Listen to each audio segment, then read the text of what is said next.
Param Vijayate Sri Kṛṣṇa Sankirtanam, Total World Victory of Hare Krishna. Welcome to this episode of the Vaishnava Voices podcast. My name is Sitapati Das. And my name is Dana Devi. And welcome, Prabhu, Abhirama Prabhu, disciple of Śrīla A.C. Bhaktivedanta Swami Prabhupāda. Thank you for joining us today. Hare Krishna. My pleasure, my honor. Thank you, Prabhus. We're very privileged to have your association. We missed the manifest presence of His Divine Grace, Śrīla A.C. Bhaktivedanta Swami Prabhupāda, arriving on this planet. In my case, shortly before his departure. And our connection to him in terms of like physical living connection is through his disciples, such as yourself. You are someone who is alive at the same time that we are alive, who was alive at the same time that he was alive, and had his physical presence, Vapu.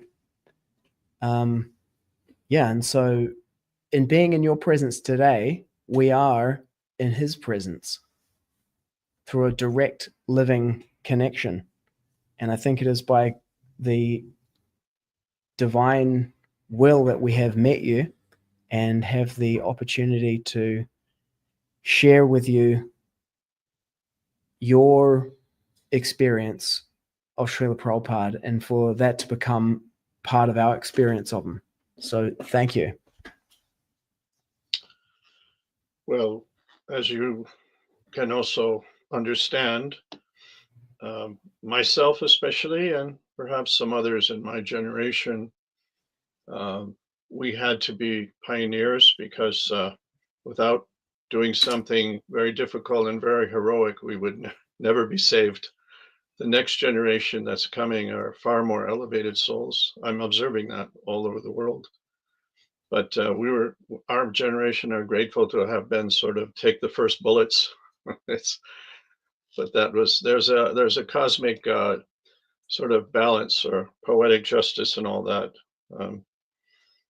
We were the Varnas, the bears and monkeys who were enrolled to fight. I remember a very famous, for me, famous quote when Tamal Krishna Goswami once was speaking to Śrīla Prabhupāda. Probably all of you know this quote. And he was exclaiming how it was amazing that Prabhupada had given us so much mercy when we were absolutely unqualified. We had no qualities, no qualification, no right to the mercy. I'm paraphrasing, of course. And Śrīla Prabhupāda answered, yes, but when I called, you came. So that is the ultimate qualification, isn't it? And all of you now are hearing the call and you're coming, and Krishna is seeing it. So that's all of our great blessing and treasure. I wanted to divide the conversation today, Prabhu, into two parts. Today's conversation is about the Tattva and Rasa of Śrīla Prabhupāda's disappearance pastime. Perhaps before we look at the Tattva of his disappearance, for the viewers who have never encountered you before, could you share with us, briefly about your history and how you met His Divine Grace? Certainly. Born in 1951 in Grosse Pointe, which is near to Detroit. Catholic family. And of course, I came into the 60s and the prime time. It was perfect timing for me because I had spent a life really seeking out a connection to God. I was quite diligent in going to church. In the mornings, I would go often before school. And I started going to seminary training on the weekends. I considered to be a priest, mostly just a deep urge for me to connect. And seeing that, I was reading quite a lot, quite broadly. I mean, quite broadly, all types of philosophy and my mother, observing that, she gifted me a Bhagavad Gita when I was, I think, 14. It wasn't, of course, Prabhupāda's Gita, that had not been published yet. But still, it started introducing me to the idea of Kṛṣṇa. And I started going to the SRF yoga classes, and I was prodding around. And then the 60s blossomed into their full, I don't know what to call it, chaos, or it was a beautiful chaos. But there was also a lot of genuine chaos. Sinful activities also came in. But my group were very serious. We were all vegetarian. We would do our psychedelic experiences in the forest and listen to Mozart or Beethoven. And we would pray. We would do fasting. Most of us were celibate at the time. So we were really sincerely seeking. And in those days, I think we looked in two directions, because we knew that our American culture had hammered out the magic. If you remember the America 50s with the short haircut and the small thin tie, and everybody was marching to the same drum, so there was a distinct absence of magic. And magic means what? That those things which are not bound by the physical laws. That means an indication of the spiritual. So we were starving for it. That's what triggered the 60s, was that starvation, that mass starvation of that spiritual connectivity. That had been drawn out of our culture, industrialized. So we looked either to the Native American cultures, which had some kind of mysticism, and we looked to India. Those are basically the two directions we sought.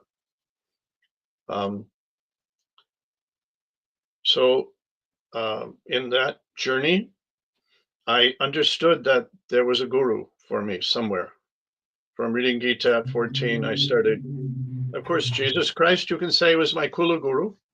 He taught me basics of the purpose of life, to love God, to serve God. Those were things that were inculcated in me in my home by the grace of my mother.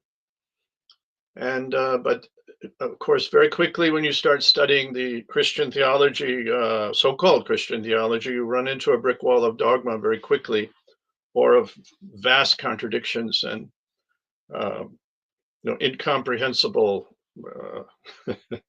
concepts. So I was not satisfied that I hit rock bottom and found the bedrock of spiritual life, and kept looking. One fine day, in 1969, a friend was out in the street, and they received a small pamphlet called Kṛṣṇa, the Reservoir of Pleasure, and Who is Crazy. Two essays were in one pamphlet. It was black and white. And they brought it to me, and I was sitting in my meditation room, my sunroom, and I took that pamphlet in my hand. Of course, I could see Kṛṣṇa. I understood this was from India. I understood roughly the philosophy, very roughly. And I opened it up, and there was a black and white side profile of Śrīla Prabhupāda, looking very grave, and that beautiful raised chin, dignity, compassion, wisdom, everything in his physiognomy just radiated that he was a perfect saint. It just hit me like a missile, like a rocket. In that instant, I didn't have any more questions about what my journey was. I instantly knew this is my master. This is why I was born. And there was never any change in that faith that came in that moment. And I didn't know if he had a movement. I didn't know anything about him. But I do remember turning to the page, and it said Kṛṣṇa. The sound is transcendental. And I thought, okay, here we go. Here's the journey I'm looking for. Here's the beginning of the path. And I started going. Within a couple of days, I had found the Detroit temple, came to the Sunday feast, which was quite bizarre, I must say, quite exciting and bizarre all at the same time. I remember Nari Narayan, when some guests, the kirtan was going on, and some guests were sitting very, lazily sitting, and he got behind and lifted them up from under the arms, and lifted them right up in the air and shook them and said, "Dance, dance." Whoa. And Narottam was sitting in the corner. That same Narottam was in Bombay. And he saw me with my long hair and my outfit. And I could see he had a sika that went down to his waist. So we understood we were from the same tribe. And he signaled, "Come sit down with me." And he walked me through and carried me forward and gave me his Gita. In those days, the Gita was not widely available. It was the first printing. And he let me use his Gita. So I said, "I will go home, and all day long, I'll do nothing but read this Gita." He said, "Okay, but come for lunch. I'll save you prasad every day."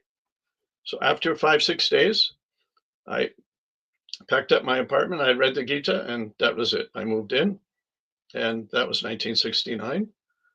So then it was a big adventure from there. I opened different temples, reopened, I should say. Baltimore had collapsed, and I reopened it. Miami had collapsed. I reopened it. I had traveling Sankirtan parties, and I had actually the first bus in 1972. Prabhupada came on it. It was a fully renovated, fully fixed up bus with altar and kitchen and everything. And we had a team of brahmacharis. We were going up and down the east coast of USA. And then Miami, and then Prabhupada asked me to stay in Calcutta, take over the temple. And that was the time, of course, I was interacting with Prabhupada as a temple president in those days. The GBC was not much of a factor. We directly would write to Prabhupada every month, and he would write back. And he knew me. I would come and visit him often. But from the Calcutta time, which was 75, 76, and part of 77, I had wonderful opportunities because he stayed so much in Calcutta and Mayapur and all around India in those days. And I was always with him. My wife started being his cook and traveling with him. So we were with him a lot. I would say 76 and 77 put together probably 65, 70% of every day we were with him in different capacities. I was doing his banking from 76 on. So many things we were doing. I was dealing with his family for him. They were trying to distribute his books. I was working with them. So eventually I was asked by Prabhupada to be his nurse in July 77, although I was very much involved with him in 77 and different trips, different things. So I did. I stayed, and Shruti Rupa came to be his last cook. It wasn't much cooking, mostly making juice and a few things. So up until October, when I found that, and I think this is important for history, it doesn't seem to be well known, that basically from just before mid-October, I would say from October 8th or 10th, Prabhupada's room was never empty. It was full of at least 15 or 20 devotees at the minimum, 24 hours. And that was also quite a change for me, because all that time there was a lot of intimacy, and I'm not a crowd man. I just start itching and get allergic reactions when there's crowds. I never like it. Besides that, of course, the intimacy was being lost, and there were a few very prominent devotees at that time, like Bhavananda, who actually were quite good at handling Prabhupada's physical condition. There weren't a lot of devotees that understood how to be gentle with him. And I was very careful that he never got bed sores or anything, and he was always comfortable. But Bhavananda was quite good. I have to admit that's true. I never really liked Bhavananda. He was quite cruel to me at different times. But that is the true history. He was quite good with Śrīla Prabhupāda. And Bhakta Churu, of course, he was there then, starting in October. And he was also doing things. So my service became more and more eclipsed although I was still a little involved always. I was very involved with the issues of the Govardhan Parikram idea, although Lilamrita and even TKG's diary don't elaborate as much as what actually happened. And then by October, mid-October, I felt that my service was eclipsed. And Prabhupada had told me in early October, he was laying down and he was speaking to me. And he said, when my father was like this, he refused food until he expired. I will also do this. So I was on notice, and then he did stop taking food, basically. Again, he brought up the Govardhan issue when I was there. I was one of the prime people arguing against it and pushing other devotees to argue against it. Right or wrong, I'm telling the true history. I knew that was suicide for him. I could hardly turn him without him suffering for some time. But to speak of going a bullock cart and banging on those Kutcha roads. So as the nurse, that was my mood, to keep him alive. I didn't have any other thought. I was a fanatic in that direction because that was what I was appointed to do. So, but by October 15th, I felt that the crowd was just, there was no point to be there. And I sat with Prabhupada and I talked with him. He was lying down, of course. And I discussed my feelings. And he said, yes. I said, Śrīla Prabhupāda, I will always serve you. But I think perhaps my service here is now eclipsed. He said, yes, okay. I have no objection. So I said, so should I think I should go on. Should you approve? He said, it is okay. Be blessed, Abhirama. That's what he said to me. Those were the last words he said to me. So I just didn't want to be there for the disappearance. Call it sentimental, call it, immaturity, whatever you like to call it. That's the truth of history. From that time, my life proceeded in different ways. I'm still preaching. I've taken Vanaprastha, and I'm full-time preaching and counseling devotees. I'm not part of the institution. Like many of my godbrothers, we're not actually very welcome there. We're an inconvenient truth, but that's okay. I'm doing fine.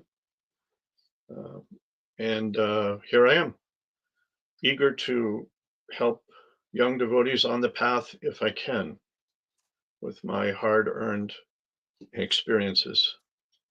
That's a summary, maybe a little too long. As you can guess, that's greatly compressed. Many things happened within that. Yes. We had Dhira Govinda Prabhu on the last episode of this podcast, and we were discussing Śrīla Prabhupāda's disappearance and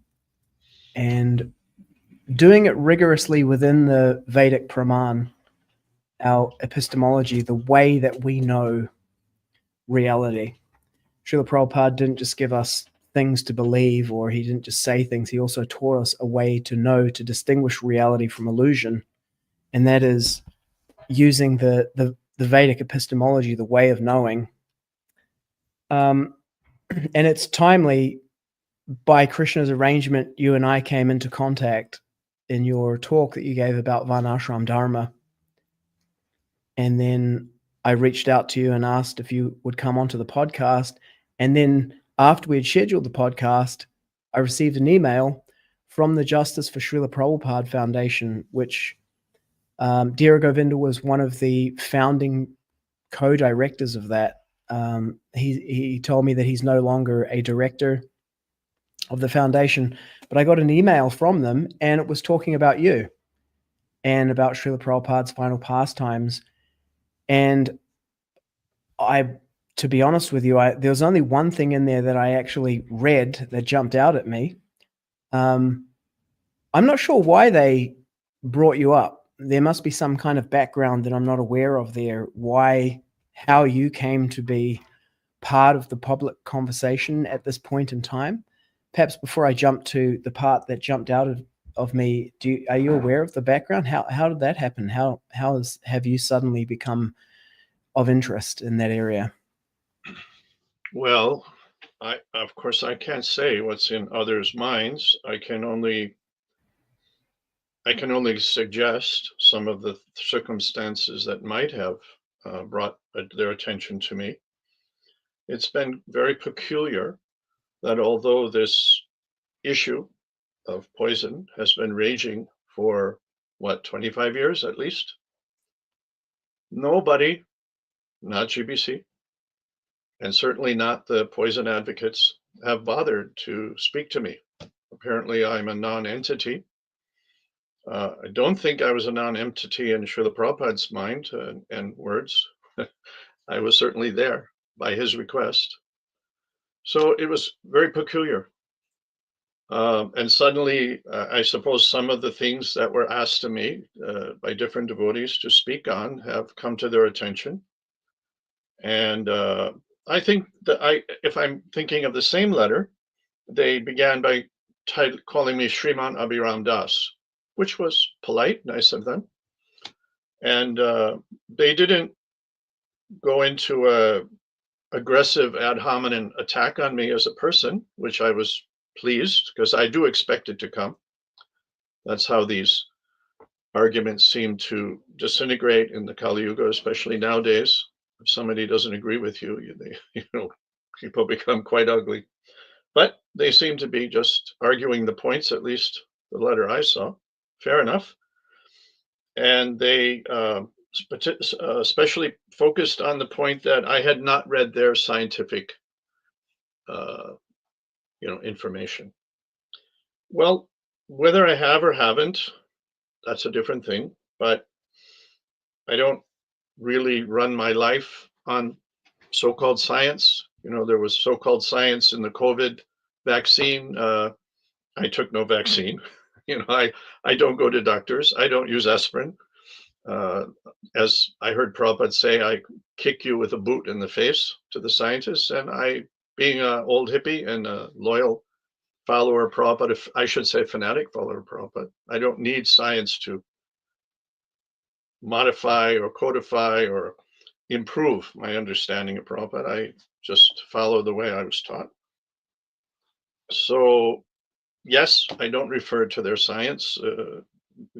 Science, according to what I understand of science, God does not exist, and we evolved from some muddy soup, like Frankenstein. The electricity came. That's science.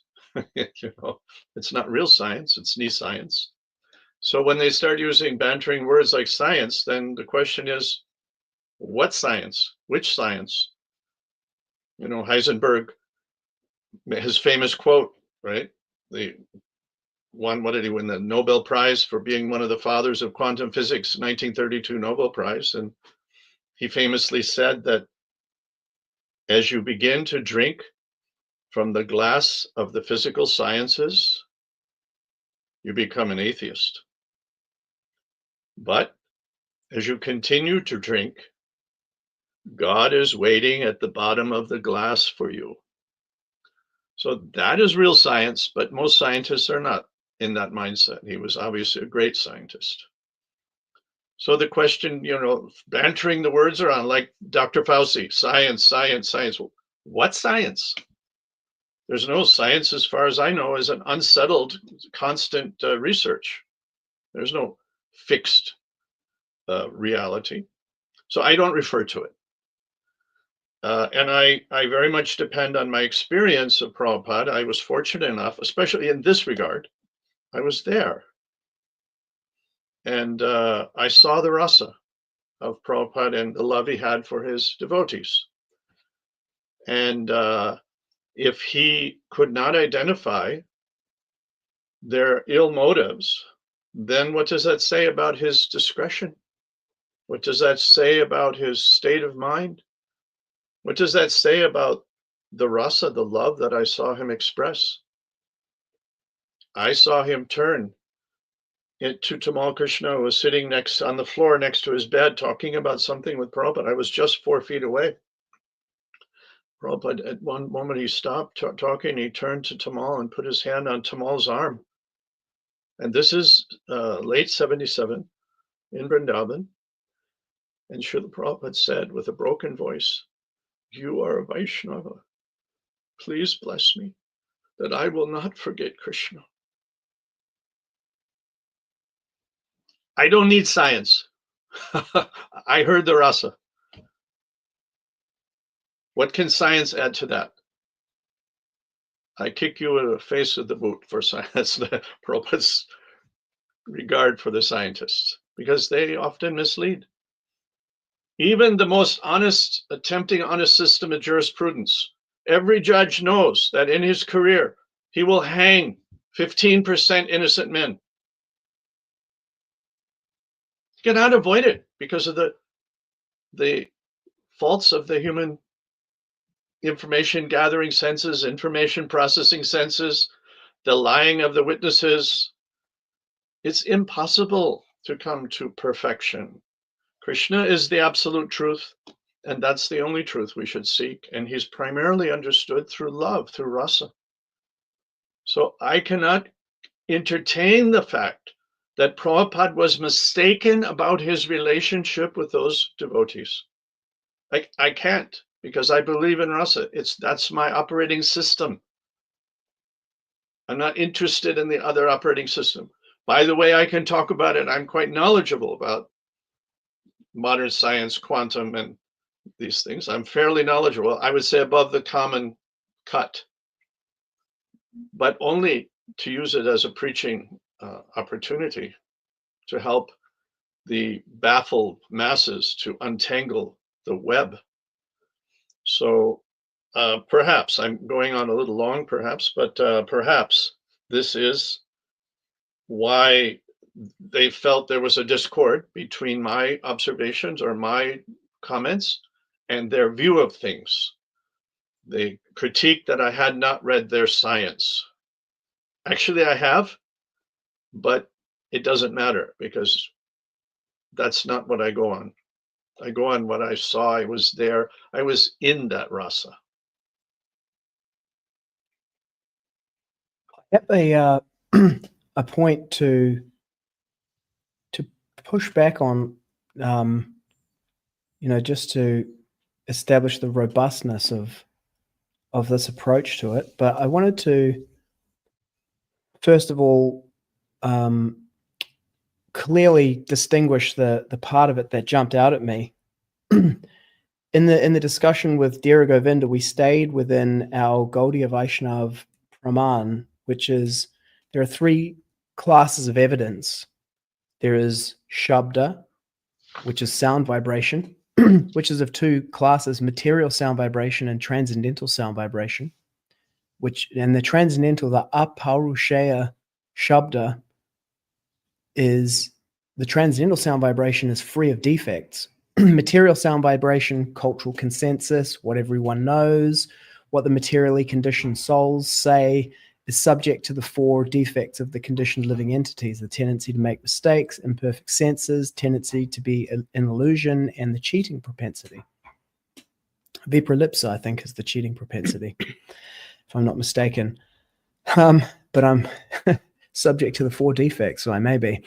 But in that email that came out, it had this statement in there. It said, "Science doesn't lie," which, irrespective of any specific scientific claim, which may or may not be correct, I made the joke with Dhira Govinda, did they test Śrīla Prabhupāda to see if he died of COVID?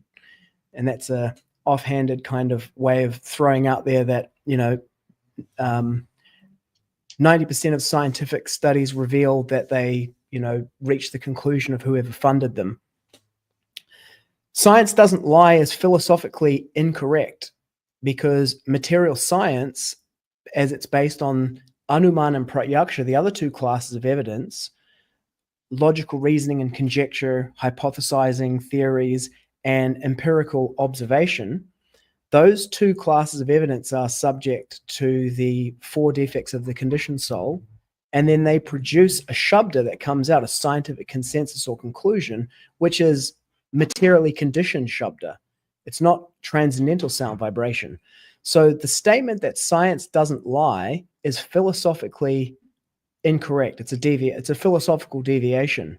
Science does lie because science is produced from pratyaksha and anuman, carried out by conditioned living entities, resulting in a shabda or a sound vibration produced by materially conditioned entities who have the four defects, which includes the cheating propensity. So science does, a priori, lie. It doesn't mean that any scientific statement specifically in particular is deceptive or is a lie or is faulty, but it does mean that science as a process itself does lie.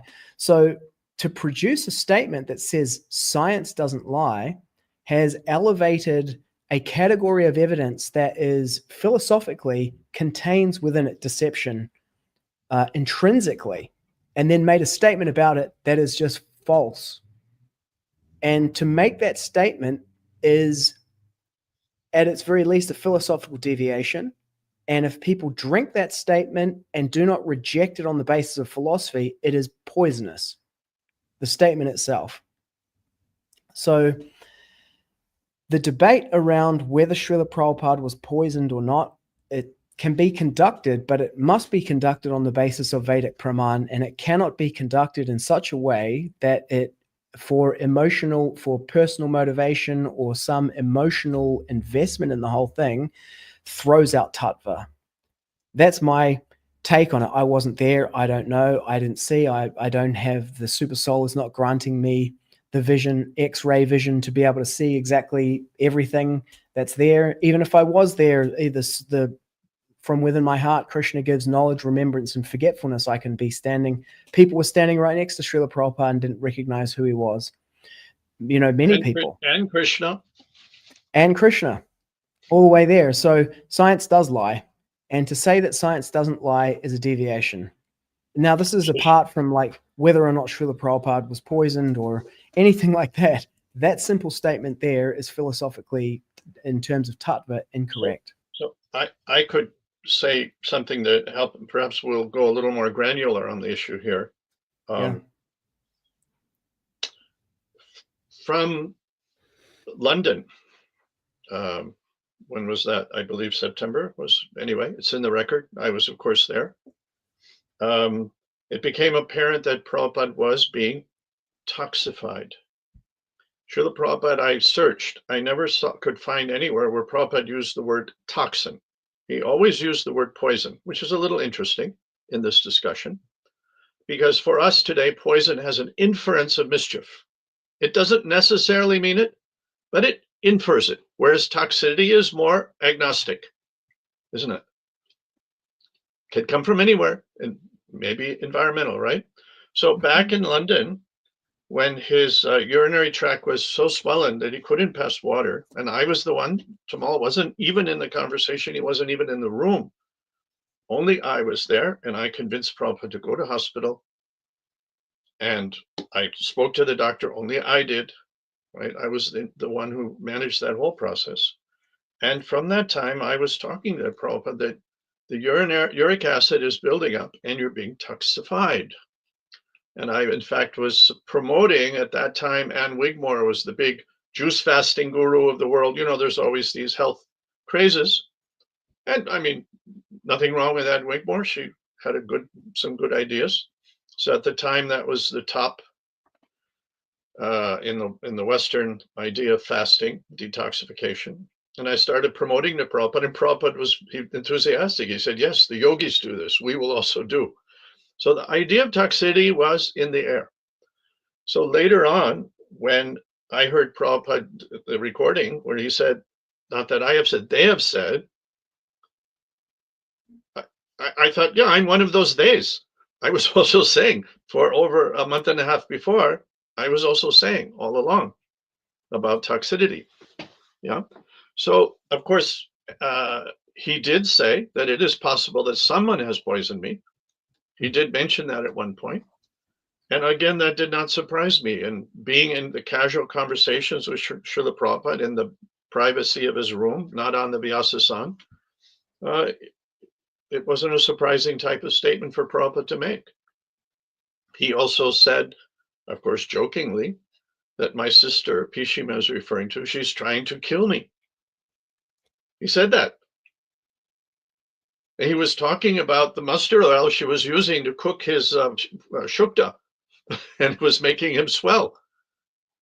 But I perfectly understood. My wife was the one he said it to. She was cooking. He said, don't let her in the kitchen. She's trying to kill me. But that's the way a brother talks to his sister. It's a type of loving harassment. The Prabhupada had that Rasa with Pishima. He would give harassment to her. He said once, I've never forgiven her. She used to beat me at kite play, and I've never forgiven. This is brother-sister Rasa. So I don't want to make small of it, but to jump, yes, no doubt, toxins were a factor in Prabhupada's health because he was not eliminating them properly. Where they came from, that's a point of conjecture. I can't say. Even it could come from the Makadraj. There was one theory promoted about Chandraswami. Most people don't know that I also got Makadraj for Prabhupada on his request back in February 77. He named a doctor in Calcutta that he wanted. So I drove from Mayapur and I found that doctor, Dr. Bimalananda Thakur Chitta. Bimalananda Thakur. I don't know what the ending Chitta means. It might be some Bengali honorary, I don't know. But Bimalananda Thakur was his name. I went and I fetched him from his clinic. He was very old. He'd actually retired, but hearing that Prabhupada had requested him, he immediately agreed to come. I drove him and his son to Mayapur. He did his analysis and he said, I don't have everything I need in my bag, so I need 2 more ingredients. And I was dispatched to go to Calcutta. And I brought those ingredients. And he said, I have to mix up a medicine which will bring a dead man back to life. That was Makadraj. So, Prabhupada, and it was all under Prabhupada's request. Then again, this Chandraswami sent Makadraj very wrongly. Chandraswami never diagnosed, as you know, Ayurvedic depends on very personal analysis of the patient's condition, especially a patient who's in such a deteriorated condition. And then Makadraj is made in many, many different, like khichdi. There are so many recipes, different strengths. Some khichdi is very watery, some is very thick. There's so many different, so Makadraj also has different recipes. So for Chandraswami just to send a bottle of Makadraj, I mean, it's completely against any proper Ayurvedic protocol.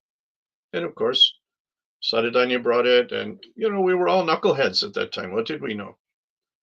Prabhupada then questioned Sadadanya about it, and he approved it. Makadraj is very strong. I don't know what was in it. And I doubt Chandraswami had any ill intentions. He was just a bogus fellow who did such things for name and fame and influence. But yes, he could have certainly been toxified. He was toxified. But then you have so many other questions. How do you leap from that to deciding who did it? When Prabhupada himself did not say anything like that. It means what? We were smarter than Prabhupada? And now you're talking about devotees who were not there, who hardly or at all ever were in Prabhupada's presence.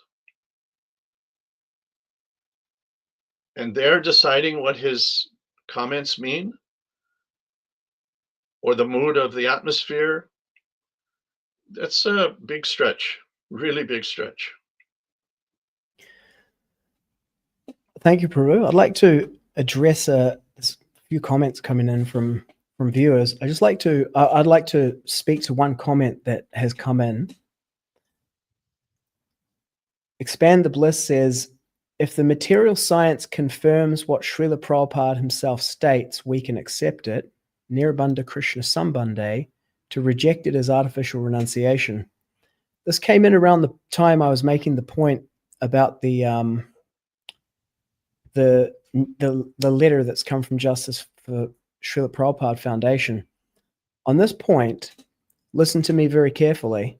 This is for our audience. If the material science confirms something that Śrīla Prabhupāda says, then it's just an empirical confirmation of it. Prabhupāda's statements are not dependent on that. But here's the point. You cannot say that science doesn't lie. And that's the specific statement that I'm pointing to. To say that material science doesn't lie is a philosophical deviation. You cannot say that and remain consistent with what Śrīla Prabhupāda himself taught. So anyone who comes out and says that in support of their argument, no matter what it is philosophically deviating. And if you don't detect that and reject that, you are drinking poison. It is a philosophical deviation to say that science doesn't lie. And that's orthogonal to any of this. And so my take on that is the way that this poison is being injected into the society of devotees is by appealing to emotional attachment to something and then encouraging devotees to philosophically deviate as they either advocate for a strong theory that Śrīla Prabhupāda, or a specific theory that he was poisoned, or a specific theory that he wasn't. And you're speaking, Abhirama Prabhu, I hear you dealing with, the possibility, yes, that something was introduced, and who can say exactly how or what it was done to make a strong statement about that. It's possible. But leaping to it was definitely this one involves, as you say, conjecture, and it's a different class of evidence than, say, Prabhupada's own statement that it's possible to go to, and then to say, well, we're going to use science to prove that not only is it possible, but that it did happen, and additionally, we're going to slip in this premise that science doesn't lie. And I'm like, my alarm just went off, and I reject it. Science does lie, a priori, based on our basic philosophy.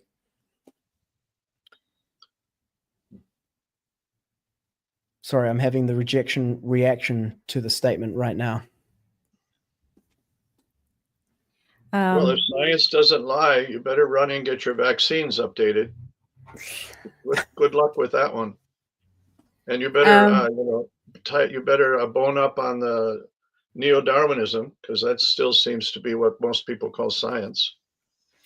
Right. Dana Devi has something she'd like to I add. think that statement that science doesn't lie is, obviously many people's going to react to it because it's an overstatement of that is, that statement is basically telling that it's perfect. And being in the health system or working in the health system, perhaps you should create for people what that means. The health system is basically, working in a hospital, being with, working with the phlebotomists or the laboratory. Because you're a nurse. Doctors, yes, I'm a nurse. Yeah. There are many things that can change the reading even of the blood tests. With that, I'm not denying that, what the blood test has come back for Śrīla Prabhupāda, could be right, could be wrong. But making an overstatement, it's a little bit too much. We need to understand that even researchers that are doing a specific thing they are doing for even for medications, the side effects and how well it works, it changes. Every 5 years, it changes. Some new researchers come back and say, okay, no, we found out this one, it doesn't correlate with that one. And there's a lot of arguments about it. And then they get rid of the medication, or they apply something else, or they combine with something else, and it keeps changing. keep mutating. So there is not one specific thing that said this is perfect for this and it will work forever. It doesn't. So we have to understand when the science is basically moving all the time. So there is nothing perfect. When it comes to the blood test, there are certain ways you have to take your blood test for specific readings that you need to get. And we don't know the specifics about it. You know, when you need to take your blood test, you have to be fasting. You need to be eating only this to have the results, you know, perfectly done or read. They're not referring to a blood test, though. You know that, right? Yeah, but that they're doing the analysis of the hairs and all of that. So there is a lot of things that we have to consider that. With that, I'm not denying that he has been poisoned. I'm just saying we need to think a little bit more broader to have this conclusion. Perhaps I should narrate the hospital experience and Dr. McIrving's comments made to me. Would that be useful at this point? Yeah, sure. Yeah, and just like understanding also that everything that we said applies. You know, these are the testimonies of a fallible person based on his observations. Yeah. So we're not asserting that, you know, my science is better than your science. We're asserting that science is fallible. Yeah. There's been a lot of years that have passed. We're approaching almost 50 now, years since that occurred. And but there was one other person there with me, and that is this diary. And I made the notes on the day they happened. So I'm continuously referring to this. Again, interesting that none of the poison advocates have bothered to interview me. Apparently, I'm, again, not relevant to their judgment. They'd rather go to a scientist or something without talking to people that were actual witnesses. That's a court, I think, would laugh them out of court if they discovered that they hadn't actually interviewed one of the primary witnesses, one of the only ones who's still alive. I think besides me and Pradyumna, and I just met Pradyumna, and he was just aghast at the poison theory. I think there's no one else that was there full time. So anyway, I had observed that Śrīla Prabhupāda could not pass urine for a few days, and I questioned him about it. And he said, yes, some blockage. So I said, well, this may be serious. Let me investigate. So I got on the phone and I worked through different people and finally was referred up to the head of the Royal Herbological Society of Great Britain, who actually treats the Queen. This fellow was treating the Queen. And he was kind. It was all Krishna's arrangement. Around Prabhupada, there were always the most amazing people showed up, as you can see in the histories, but many, many details that are not even all recorded. So I described Prabhupada's, this was on the phone, I described his condition. And this herbalist, very experienced herbalist, he commented, he said, it's far too late for herbal medicine. You need a heroic intervention, which means hospital. Right? He said, because when the uric acid increases to this degree and the weight has deteriorated, which means malnutrition has already set in, the body is consuming its own fat and muscle now, right? Because uric acid is disturbing the digestion. He said he could go into a coma at any minute. And he said, most likely you'll never bring him out of that coma. So I went into the room with Prabhupada's bedroom. I was alone with him. And I explained what I had just heard. Prabhupada immediately said, call Tamal, make the tickets, we're going to Vrindavan tonight. Meaning, he didn't say, oh my God, how will I get better? What should I do? No, he always told me during this time, he would stop me from massaging, stop me from cleaning. Numerous times he would look at me and say, whatever happens, my death, it must be glorious. Do you understand? I said, yes, Śrīla Prabhupada, yes. So many times he said that to me. So when Śrīla Prabhupada now said, let's rush back to Vrindavan, I understood. That was his mindset. He was fixed on that. He wanted to be the perfect acharya to the last breath. And of course he did it. So instead of running to get Tamal, I did not leave. I stood and I waited, paused for a moment. I said, Śrīla Prabhupada, you have told me so many times that your death must be glorious. He looked at me.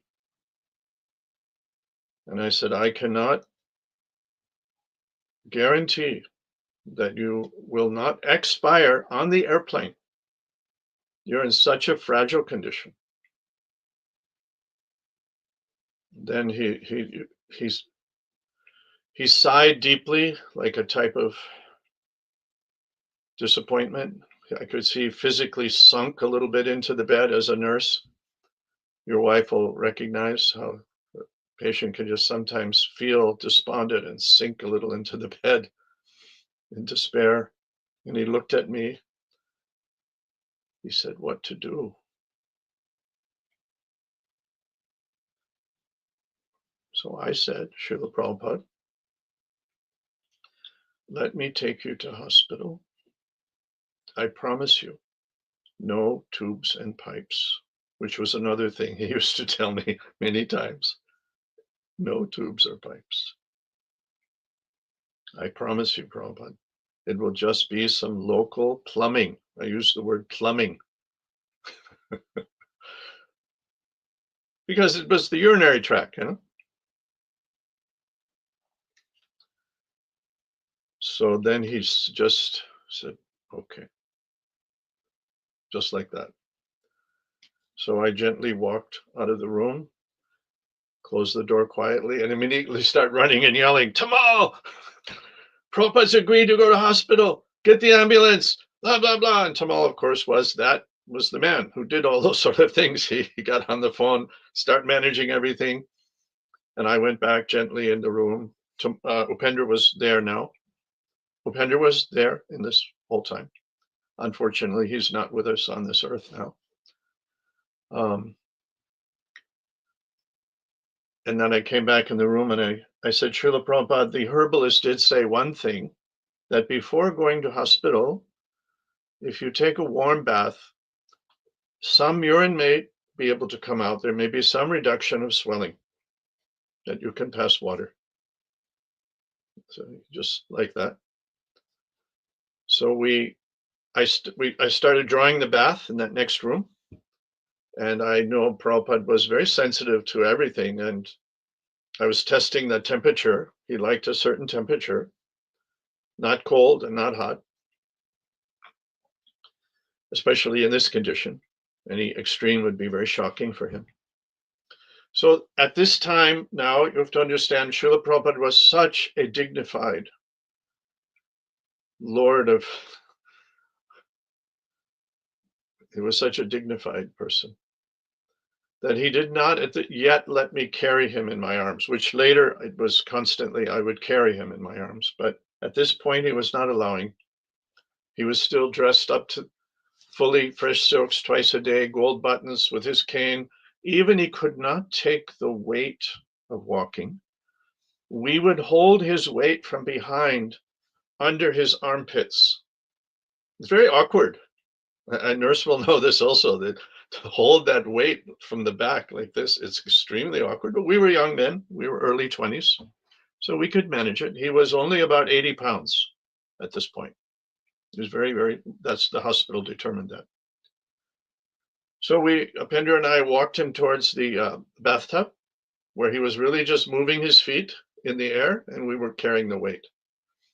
And at that point, when we got to the edge of the tub, I left him in Upendra's hands because he wasn't walking, we were just holding him. And I bent down to touch the water on my wrist to test the temperature. So I was kneeling down by the tub next to Prabhupada on my right. Upendra was holding him. Suddenly, Upendra called out, Abhiram, catch him. And I looked up. from kneeling down. Prabhupada had gone into a full mal seizure. His hands were locked, his eyes were looking up, his jaw was locked, and he was collapsing. His knees were collapsing down. Upendra, he had become what you call dead weight. You know?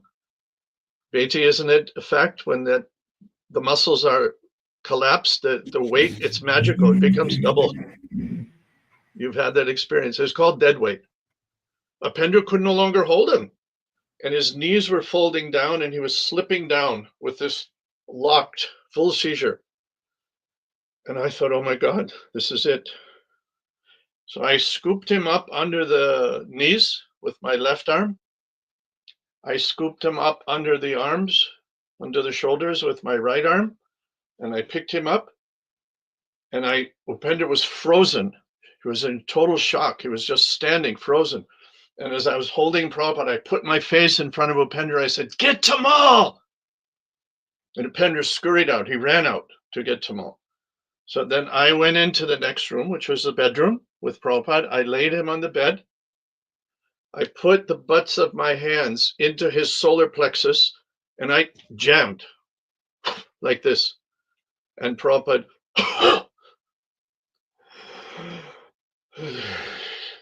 he started breathing. The lock was released.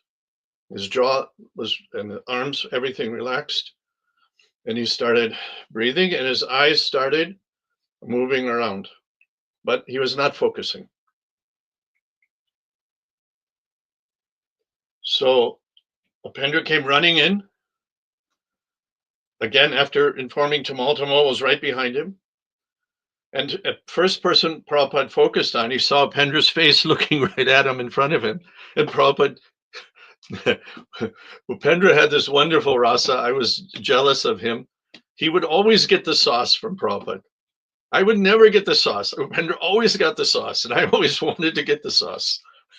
So Prabhupada looked at Upendra and said, "Where is my bath?" And Upendra said, "Prabhupada, you fainted." You said, "Who has said?" No, get my bath. And Upendra ran out to get the bath. There was this wonderful relationship that Upendra had. He was like Prabhupada's little child. He would scold him so much, but he loved him so dearly. So then Prabhupada looked at me. I was just there next. And he said, "Who has said this? Upendra?" I said, "Śrīla Prabhupāda. I also saw you lost consciousness for a moment." He said, No, get my bath." I said, "Oh, yes, Prabhupada." And we got his bath, gave him bath. Then the ambulance came, the gurney came up. You know, they took the sheets and moved him on the gurney, strapped him 6 straps onto the gurney, took it down those stairs out to the lawn side, the lake side of Bhaktivedanta Manor. There's that small gravel road. The ambulance had come there, and they pushed Gurney in, and the legs folded up, and he was put inside. And immediately Guru Kripa was there now, and he jumped in. And then we all saw Upendra jumped in, Tamal jumped in, I jumped in, and the ambulance drivers were saying, "You cannot go there." And Guru Kripa started scolding them. You know, "Where's our guru? We're not leaving him alone." They said, okay. You know, they're British people, you know, they don't like this conflict thing. And of course, Guru Kripa was very protective of Prabhupada, aggressively protective, right? And Prabhupada enjoyed that relationship very much with Guru Kripa. They had a very tight bond. So off we went to Watford General. They took Prabhupada into we all went in at the same time. We never left Prabhupada alone, ever. So we all went into an observation room, small room. Dr. McIrving came in with a nurse. And now Dr. McIrving was a Scotsman. He had the beautiful Scottish brogue, maybe like Sean Connery, that lovely brogue. And he was taller than me. I was 6'1", so he must have been 6'3" or 6'4". Thin, very handsome, dignified man. He was the head surgeon, so far I recall. And he had been an army surgeon. So he was probably in his early 60s at this time, as I can recall. So he observed Prabhupada, even though he was the head surgeon. And he was very polite to Prabhupada, very respectful, very proper. And they made a small insertion of a catheter, and some urine was released. So Prabhupada was told by Tamal, some water has come. Prabhupada said, all right, let us go. And Tamal looked at me like this, you know, you have to talk to him, Abhirama. So I came over gently. I said, Śrīla Prabhupāda, this is only temporary relief. It will continue to build up until some clearing is made of the blockage. So then again, he nodded his head to me in acceptance. But by this time, Guru Kripa had already informed Dr. McIrving that we're not going to submit to life support, saline solution, so many things that are required to operate on a person in such condition. You know, just going under the knife, that alone can disturb a person's, you know, they can die under that trauma.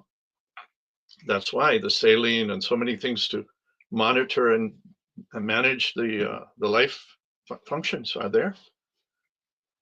Dr. McIrving said, I cannot operate on this person in this condition. And so Guru Kripa told him that it's not done, we can't do this, he doesn't want any tubes and pipes. And so McIrving said, well, all right, you all decide what to do. I can't do anything. So again, Tamal said, Abhiram, you're the one with the silver tongue. You have to go talk to the doctor and convince him. I said, okay, this is going to be a fun one. So I walked down the hall, and Dr. McIrving was in one small office making his reports. As you know, doctors have huge amount of reports they have to make. And so I said, Dr. McIrving, may I speak to you? He said, certainly. He came out. He was almost towering over me. And so then I said, Dr. McIrving, what do you see? Now this I wrote in my diary on that day. So he said that apparently his urinary tract has been as congenitally small, narrow. Since birth, it was a little small. With the complications of diabetes and swelling, he said, I assume he's had, he asked me, he said, I assume he's had diabetes a long time. And I said, as long as we've known him, at least 10, 11 years, probably more, right? He said, yes. So when the swelling comes, then to pass water, he has to push. That pushing causes back pressure on the kidneys, and that causes renal damage. So over the years, his kidneys have been progressively damaged. May God strike me dead and send me to hell. These are the words that I heard from Dr. McIrving. So then I said, Dr. McIrving, if we fully submit to all of your procedures and protocols, how much time can you give him? Now, of course, this is a question no doctor will agree to answer. It's a ridiculous question to put to a doctor, because what does he know? He's not God, right? But McIrving was I would say he was a man's man. This was a man-to-man question. And he went outside of the protocol of his profession. He was a gentleman. You know, he had been a soldier. He'd been with his boys on the battlefield, dying in his arms. He was a real man. So he understood the gravity of the question. So he answered. He said, with a bit of a shrug, like, I don't know, he said 3 or 4 months. Interesting, it was, what, something like 2 months or so that Prabhupada continued to stay with us. So then I said, Dr. McIrving, he doesn't want 3 or 4 months. He just wants to go home.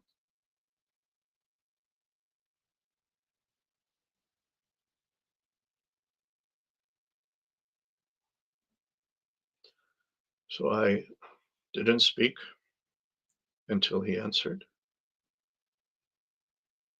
And then he said, okay, I'll do it.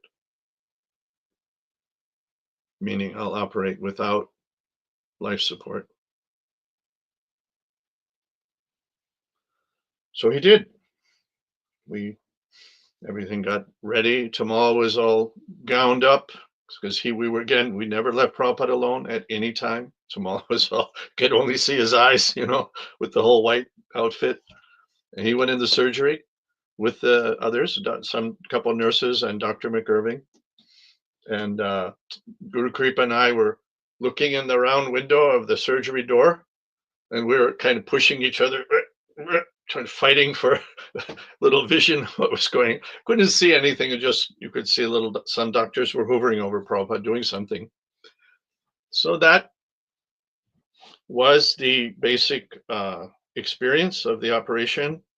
The next day, just to fill in the beautiful pastime, part of Prabhupada's Antya Lila, McIrving had told me how to care for the wound, and said it must get infected because of where it is. And I can report to you, Prabhupada never got infected, never smelled bad, always smelled sweet, always felt soft skin, always was fully cognizant of the world around him, as obviously as well as the spiritual world. And the next day, I reported to Śrīla Prabhupāda that the protocol is that because you're outpatient surgery, the nurse has to come from the hospital and just check on you, right? Of course, natural thing. And Prabhupada said, no, Dr. McIrving should come. I said, Śrīla Prabhupada, he's the senior head surgeon of the whole hospital. I said, this is just a simple house call to make some notes. Prabhupada said, no, you do not change the horse in the middle of the river. He said, you ask him. I said, okay. So I called up Dr. McIrving on the phone. I explained Prabhupada's asking for you only. And he immediately agreed. He said, yes, of course, I'll come. He was like a devta sent to serve Prabhupada. No demoniac persons came around Prabhupada and such, and they were all special persons, special souls, right? And he came. And I remember Prabhupada looking up from his bed like a little child with those big, beautiful eyes and that bright smile, how he could only do, looking so innocent. And he said to Dr. McIrving, he said, you have saved my life. Thank you very much. He was so grateful to everyone always. That's another thing I observed. The demons did not come close to Śrīla Prabhupada. Those who came around him were chosen. They were special souls. He was always under the shelter of Lord Kṛṣṇa at every minute. He never left that spiritual world. So that was the story. I understand that Dr. McIrving was interviewed some 20 years later after his retirement. He commented, I read the comments that whoever interviewed him wrote. They seemed roughly similar to what I had noted in my diary and what I had heard, what I recall hearing. This was, remember, not a casual experience for me.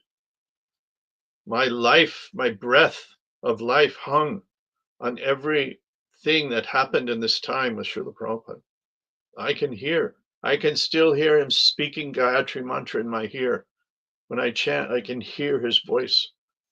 These are the life-giving experiences.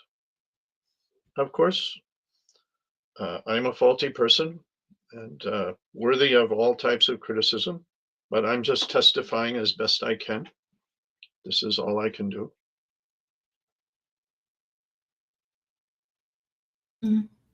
Thank you, Prabhu.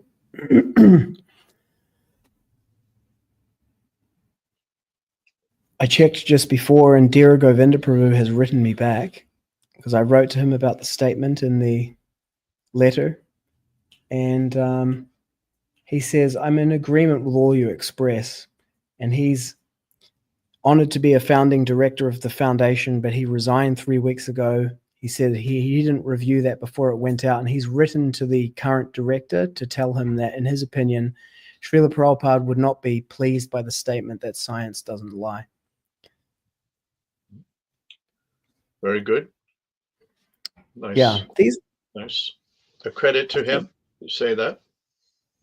Yeah, I think the conversation around it doesn't have to be suppressed, but it needs to be treated very carefully and dealt with surgical precision, just as you're telling the story of how Dr. Irvine dealt with Śrīla Prabhupāda, and no doubt he dealt with him with, well, he obviously did, surgical precision, and he was extremely effective and very meticulous in how he dealt that with him, because he could understand from what you're sharing, the people who came in contact with Śrīla Prabhupāda, especially in these final part of his pastimes, were very fortunate and elevated personalities, and they dealt with Śrīla Prabhupāda with a high degree of care and respect, and especially in the case of Dr. Irvine, surgical precision.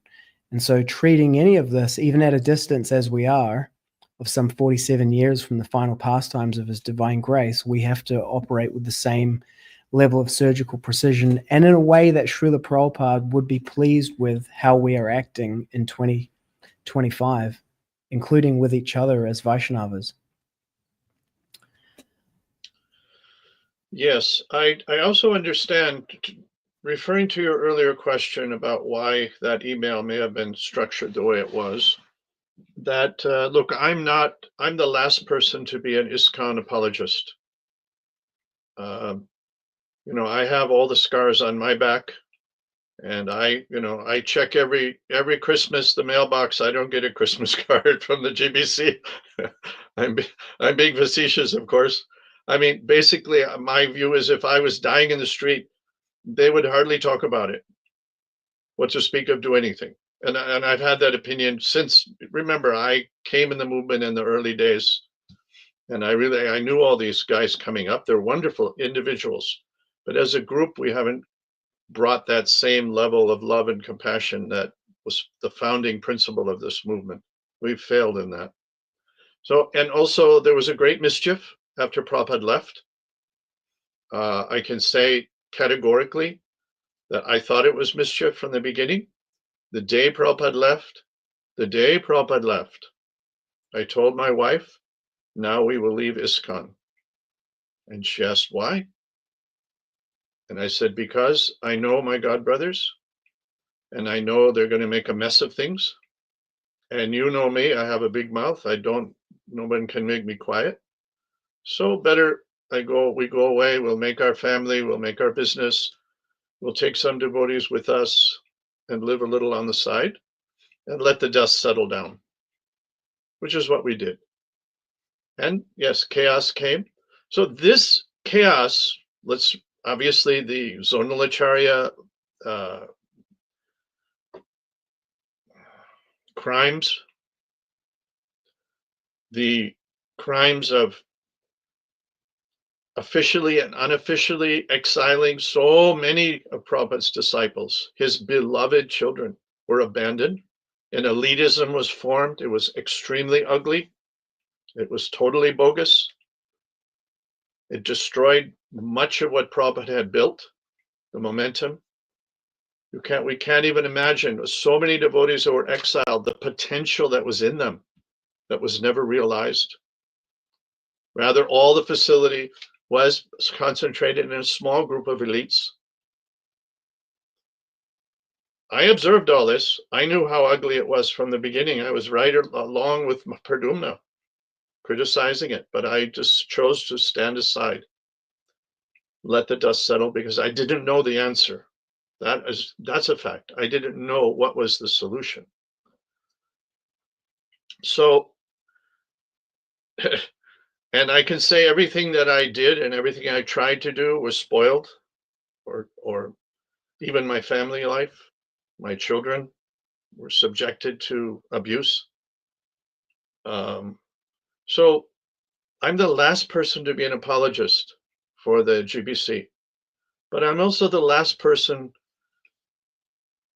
to lie about what Prabhupada showed me, what I saw. And Prabhupada deserves the truth. And I can't say that I have some monopoly on the truth, but I'm speaking truthfully from what I observed. And again, I'm surprised that no one felt it important to speak to me about it, not even the GBC. They, mismanaged this whole issue by, first of all, not sitting down with those devotees who had doubts. It was, what's wrong with having doubts after seeing what a mess was made? It's logical. But the process of exploring the doubts, discussing it with open hearts, looking deeply into the issues, that was avoided. And so it makes, again, the GBC look suspect. I understand why devotees can fall into this thinking. It's still wrong thinking, in my opinion. And I think I can prove that given time with any devotee.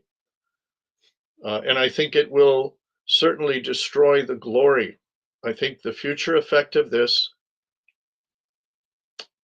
in posterity, people will look back at this history.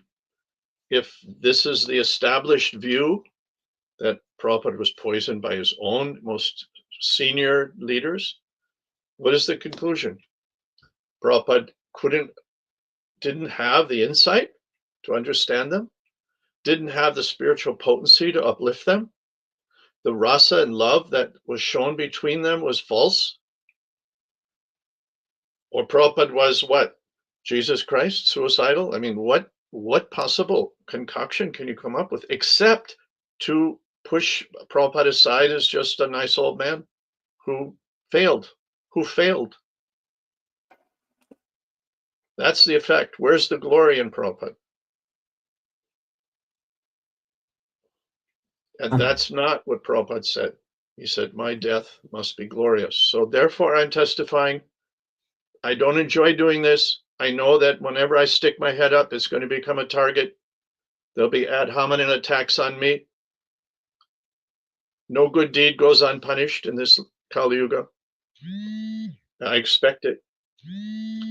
But I have to speak what I have seen. And again, it's very interesting. No one thought that my testimony was of any meaning or value. So I wonder how sincere both sides are to discover the truth. It makes me wonder, certainly.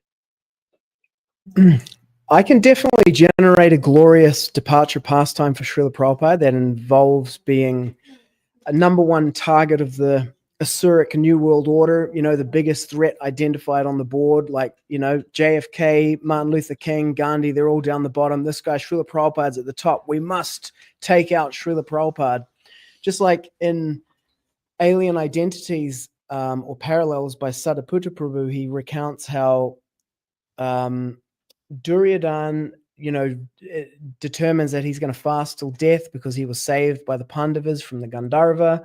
He's about to die, and then he goes into like a trance, and he sees himself in a room with the Danavas, and they're all covered faces and everything around a table.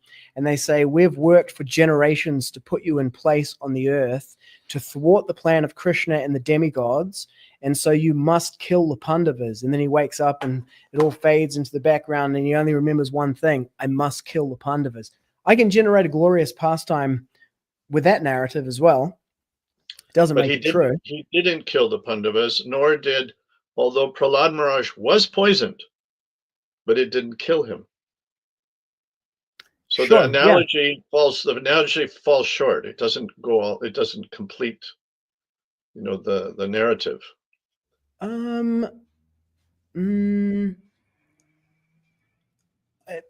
I think there's two things collapsed together. One is Śrīla Prabhupāda was given poison with homicidal intent is one. And then the other one is that is the cause of him dying. Like Kṛṣṇa himself, he has a material correlation. There's an arrow that strikes him, but it's Prabhupada is definitely Daivam Prakritam Ashritya. He's under the protection of the divine energy, and everything that happens is absolutely perfect, and it happens at exactly the right time. He dies when Kṛṣṇa says that it's time for him to disappear, in his manifest pastime. Okay, let's embrace that for a moment, and let me tell you some initial response. Śrīla Prabhupāda spoke very clearly and very straightforwardly. Prabhupada did not scratch his nose like this. He was not obscure. He didn't speak in parables or in hidden words. He spoke very clearly and very straightforwardly. He was very aware up to the last moment of his breathing in that body. He was fully conscious up to the very last few moments. And if he knew he was being assassinated, he would also have known what kind of chaos that would have caused by not speaking anything on the subject. It's not like him. Of course, these are, you can say, circumstantial evidences. But what else do we have?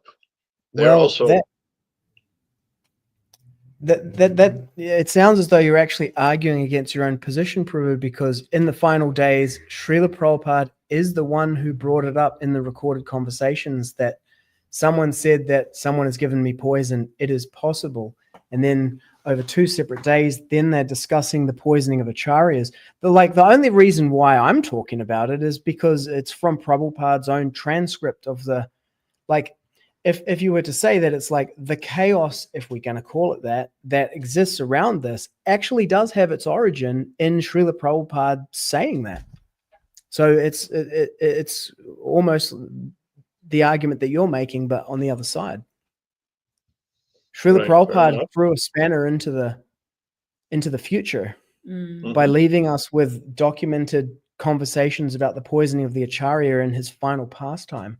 That's the only that I have no direct perception of anything other than listening to him speaking. Right. Okay. Good. Touché. I think, though, that you'll recall earlier in the beginning, I did say that I accept that he had toxins in him, either environmental or possibly intentional. But because of the relationships that he himself described, the feelings he had for those devotees, and I could elaborate more on it. I gave one example of what he said about Tamal. I can elaborate what he said about Bhaktatru, these devotees, right? How much he loved them. Do not indicate any suspicion. And if he was willing to bring up the idea that he could have been poisoned, wouldn't it also follow that if he had an idea who did it, he might also mention it? He may or may not, and he did not. So Prabhupada did not give us permission, or he did not give us any evidence for any claims about any of his disciples. Right. But they're being made. How does that dot get linked? Where is that bridging? Right. The only thing you can do is come from backwards and say that these same men that created some mischief later on in the zonal acharya system. Well, that's a very good point that you're making there. So it is in the realm of conjecture. The hypothesis, that it's possible is a statement of Prabhupada. Who done it and even did it happen is not at all supported by the same class of evidence. There's no shabda pramāṇa for that. There's only anuman, conjecture, and pratyaksha. But it's really, you pointed so close to it, the chaos that followed, the mischief that definitely happened. All that's happening there is that mischief doesn't start the day that Prabhupada disappears. The mischief and the chaos actually starts before. And to go back to your really in the very beginning, you said, what does that say about Śrīla Prabhupāda if those people did that? That he couldn't uplift them, that he trusted the wrong people. Now, the unfortunate thing is that the same argument can be made about the zonal acharya crimes, as you called it, the expulsion of Prabhupada's, the removal of Pradyumna Prabhu, who Śrīla Prabhupada wanted to complete the Bhagavatam, the changes to Śrīla Prabhupada's books, what's happened in the Gurukul, the ongoing cover-up of all kinds of things. These indicate a criminal conspiracy of either incompetence or intention over time post the disappearance of Śrīla Prabhupada. And it's just a small conjecture to say, well, that didn't just magically appear the day after. And if you make the argument that Prabhupada, his disciples must not have done it because what does that mean about Prabhupada? What does what happened after Prabhupada disappeared say about Prabhupada? Right. So we're moving around in the realm of conjecture, and granted, since it's important to so many devotees, I think we have to consider and make some comments on it. I would say I've seen this argument extended by those who are proposing the assassination theory. And the problem that I see with it, they have to finally find a key, the godfather, so to speak, and it's always TKG, right? Now, there's a huge problem with that. First of all, it's a fallacy. To say that others were afraid of him, everyone who was really there would laugh at that. You think Guru Kripa was afraid of Tamal? He would have loved to bash him up. You think Jayadvaita was afraid of Tamal? He was there. Do you think Pradyumna was afraid of Tamal? He was there. Do you think Yadubar was afraid of Tamal? He was there. Do you think I was afraid of Tamal? I loved him like a brother. But we were nose to nose sometimes fighting, gnashing our teeth. We were so angry with each other. I didn't back down, right? So then they have to propose that the conspirators, out of fear or out of allegiance, because it can't be just one person, even after Tamal's dead for 20 years, we're still afraid? The mafia can't achieve such loyalty, and they enforce with the murder. They'll kill your family if you come out, and the CIA can't succeed. There's whistleblowers even in the CIA, even in the KGB. But this ragtag group of devotees who were always jostling and competing with one another, they're going to keep loyalty. That's not a very sound proposal. If you're in front of a judge trying to make a case, I'm saying it's not a very sound proposal. There may be some other option, okay? Yeah, but that's not good. At the same time, there's a clear conspiracy now to alter the teachings of Śrīla Prabhupāda, like directly editing the books, generating hermeneutic theories that say that some of what Prabhupada says is culturally conditioned, the GBC issuing resolutions for the BBT to add annotations to explain what Prabhupada really meant. There doesn't have, somehow this is happening. Somehow there is an obvious, what looks like the effect of a conspiracy and the operation of a conspiracy. I don't know exactly what it looks like for people who are inside it. I doubt they have secret meetings with a burning owl, in the woods where they dance around it, but there's something going on. Well, I don't think it's planned and discussed.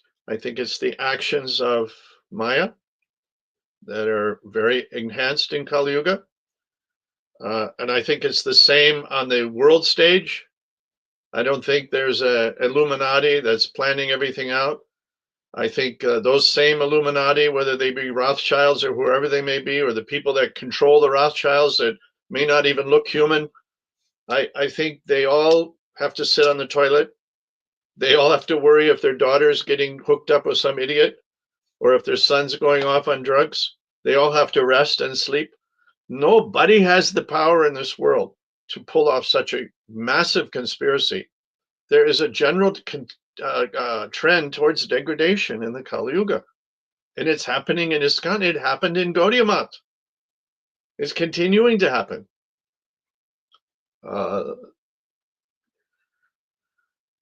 But that again doesn't,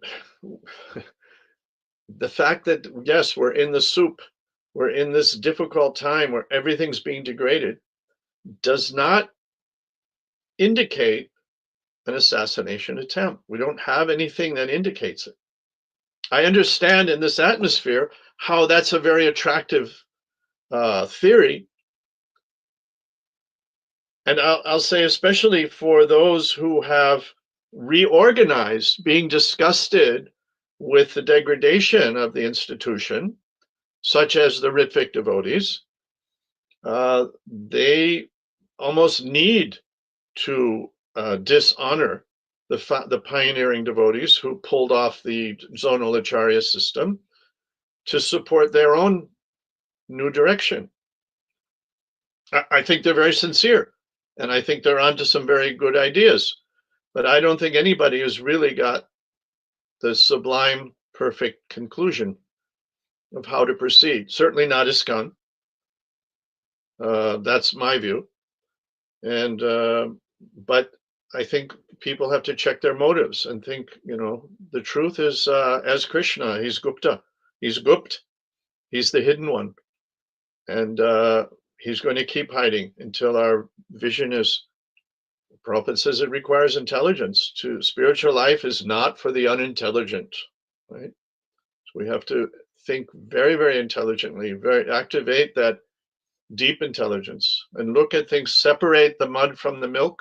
The Paramahamsa has required to separate the milk from the mud because it's such a muddy atmosphere today. All these things definitely are muddying up the truth. I'm not going to argue with these points, but again, they don't directly point to this, and I don't see anything that does point to an assassination. I don't deny he might have had poison in him. He must have had some toxins in him. To what degree, I cannot say. So here's a question I have for you, Prabhu.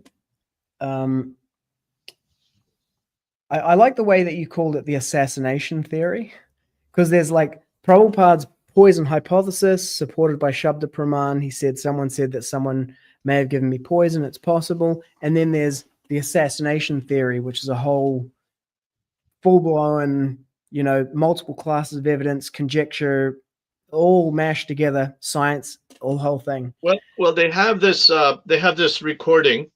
It's something like Paul is dead, Paul is dead. Was it the White Album from the Beatles, where it was you could barely hear something?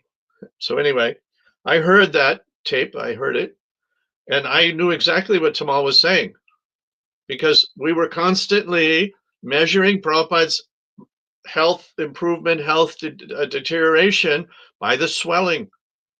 Tamal said the swelling is going down daily. I would say it, or he would say it. The swelling's increasing, the swelling's going down. That was the litmus test. I could hear very clearly what he was saying because I understood the context. The text cannot be understood without the context, isn't it? No text can be understood without the context. So there is one of their very weak links to create an assassination, to try to hobble together some kind of assassination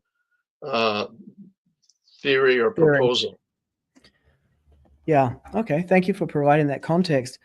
I would like to constrain it just to the two conversations on November 8 and 9, where Śrīla Prabhupāda says someone said that someone may have given me poison. It's possible. And then the discussion turns to the poisoning of acharyas. So as I look at that in 2025, I'm here. I arrived in the next assault wave. The beachhead has been secured. We have to secure it and expand from here. And, as I examine the environment and the instructions that have been left for me, I find that in the final pastimes of His Divine Grace, He brings this up on 2 days, and they discuss about the poisoning of acharyas. Prabhupada says it's possible. He doesn't categorically rule it out as it can never happen to anyone. He doesn't rule it out in his own case. He says it's possible. And then the actual transcript of the conversation, the part that's in Hindi, is not transcribed in the official, Veda-based transcript online, vedabase.io. I'm not sure if it's the official one, but it just says Hindi, Prabhupada mentions the word poison, but it wasn't actually transcribed exactly what was said. And apparently that transcript is coming out in the next version of the Vedabase in May of 2025. So 47 years it goes untranscribed. So I'm just left with like two things. Number one, if I treat the words of the Acharya as meaningful and mystical and motivated by Kṛṣṇa and a communication through time and space for those of us who are arriving in bodies after his manifest presence, I'm left with like, this is a meaningful communication in some way that Prabhupada has thrown the spanner into the works for the future in the last minutes of his own pastimes. He's doing this and it's deliberate. And then the transcript of it has been suppressed, seemingly. And then I find the official kind of GBC sponsored positions attempting to like say, there's nothing to see here. Don't look at this. You don't understand what this is. You don't need to look. And I'm just like, what am I supposed to make of this? Well, one problem with your concern is that their tendency to obfuscate and manipulate to control the Vox Populi view is not isolated to the poison issue. It runs across the board. It's consistent. Yeah, you're stupid. There's things you don't understand. You know the old adage we used to joke that the GBC, they have the mushroom, the mushroom management system. Yeah. Right? Keep them in the dark and feed them bullshit. Feed them shit.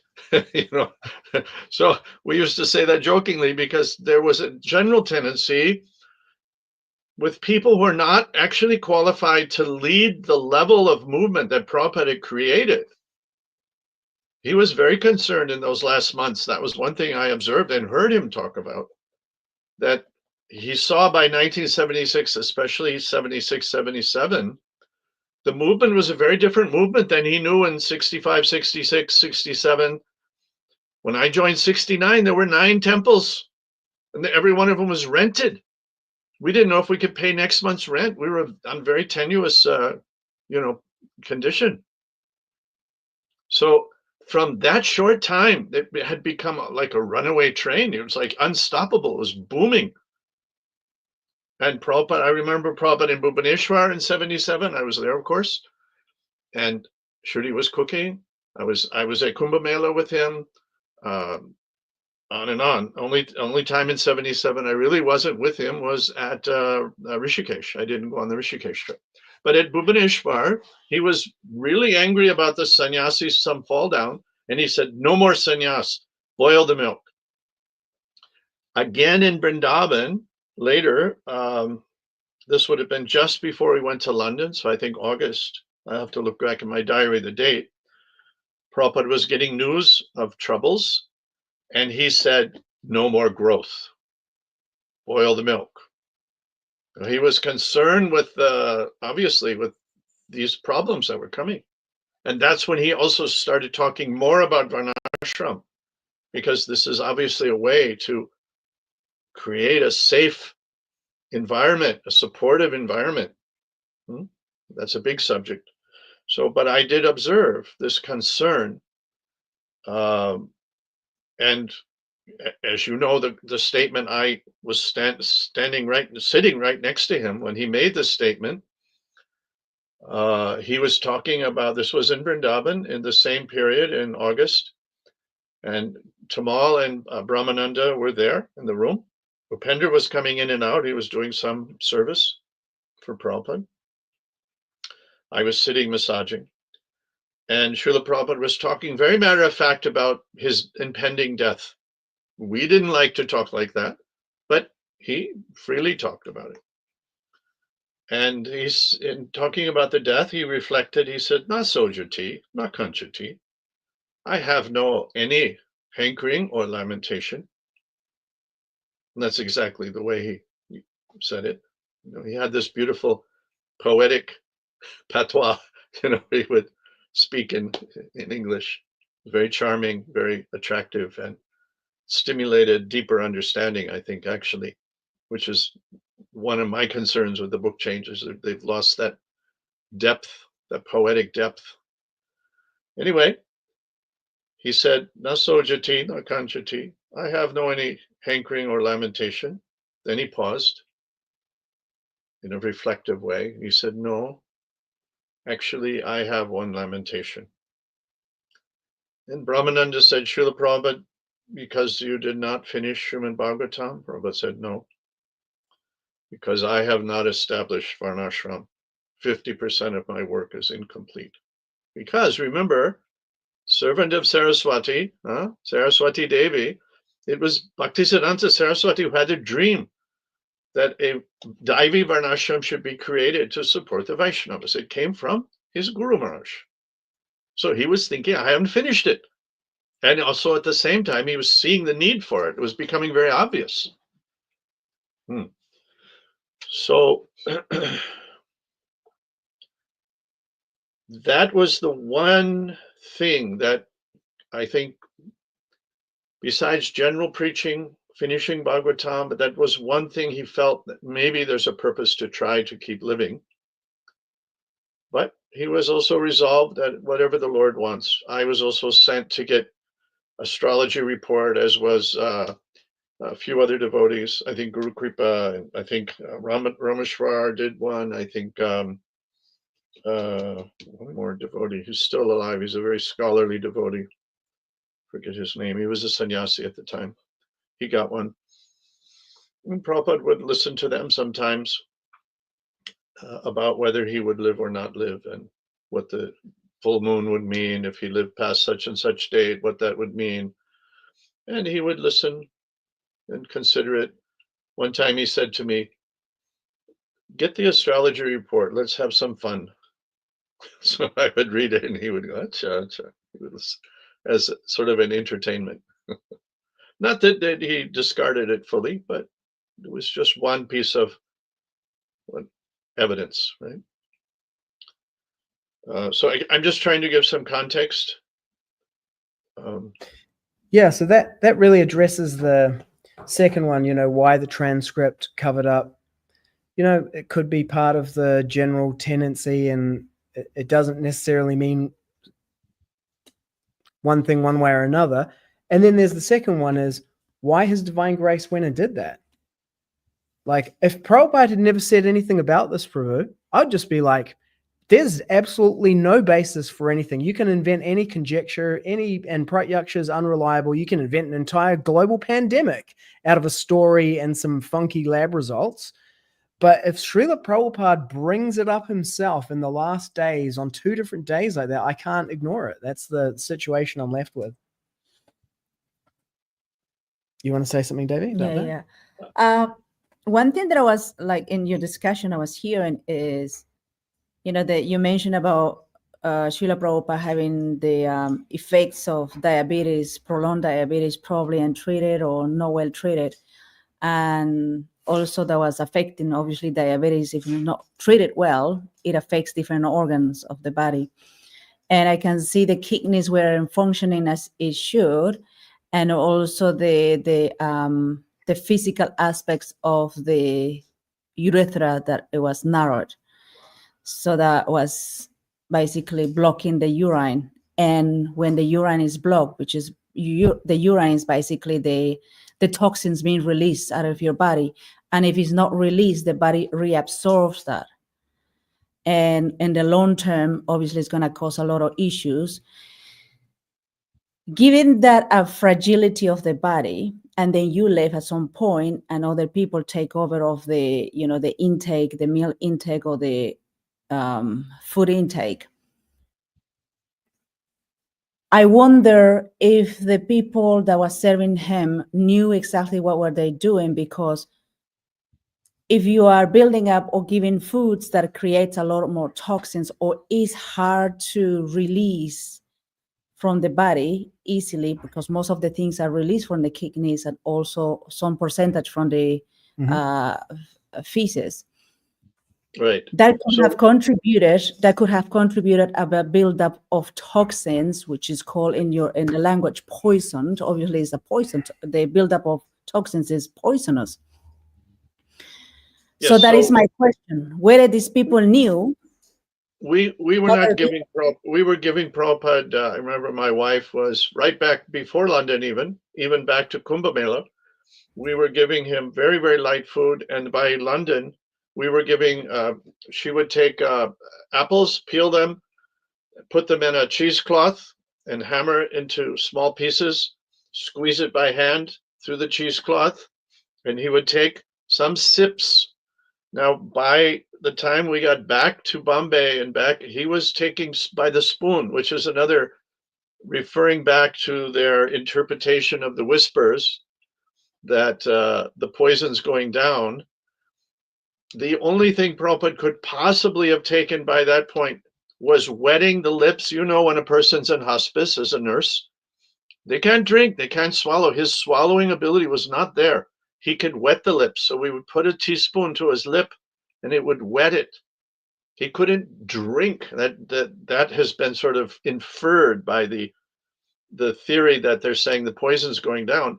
If that sip of apple juice or sometimes a little milk had that degree of poison in it, it would be blue or green or red. It could not look like milk or taste like milk, because it would have to have such a high percentage in it, because he was just wetting the lips. So he was not taking anything after London. From basically London, he was already just on juices. He used to ask for Horlick. That was an old British, Horlicks, yeah. It's a malted wheat mix you put in with a little milk. Yeah. But because from his childhood, his mother would give. But again, he was taking a few spoonfuls at London, a few spoonfuls. There was no solid food going.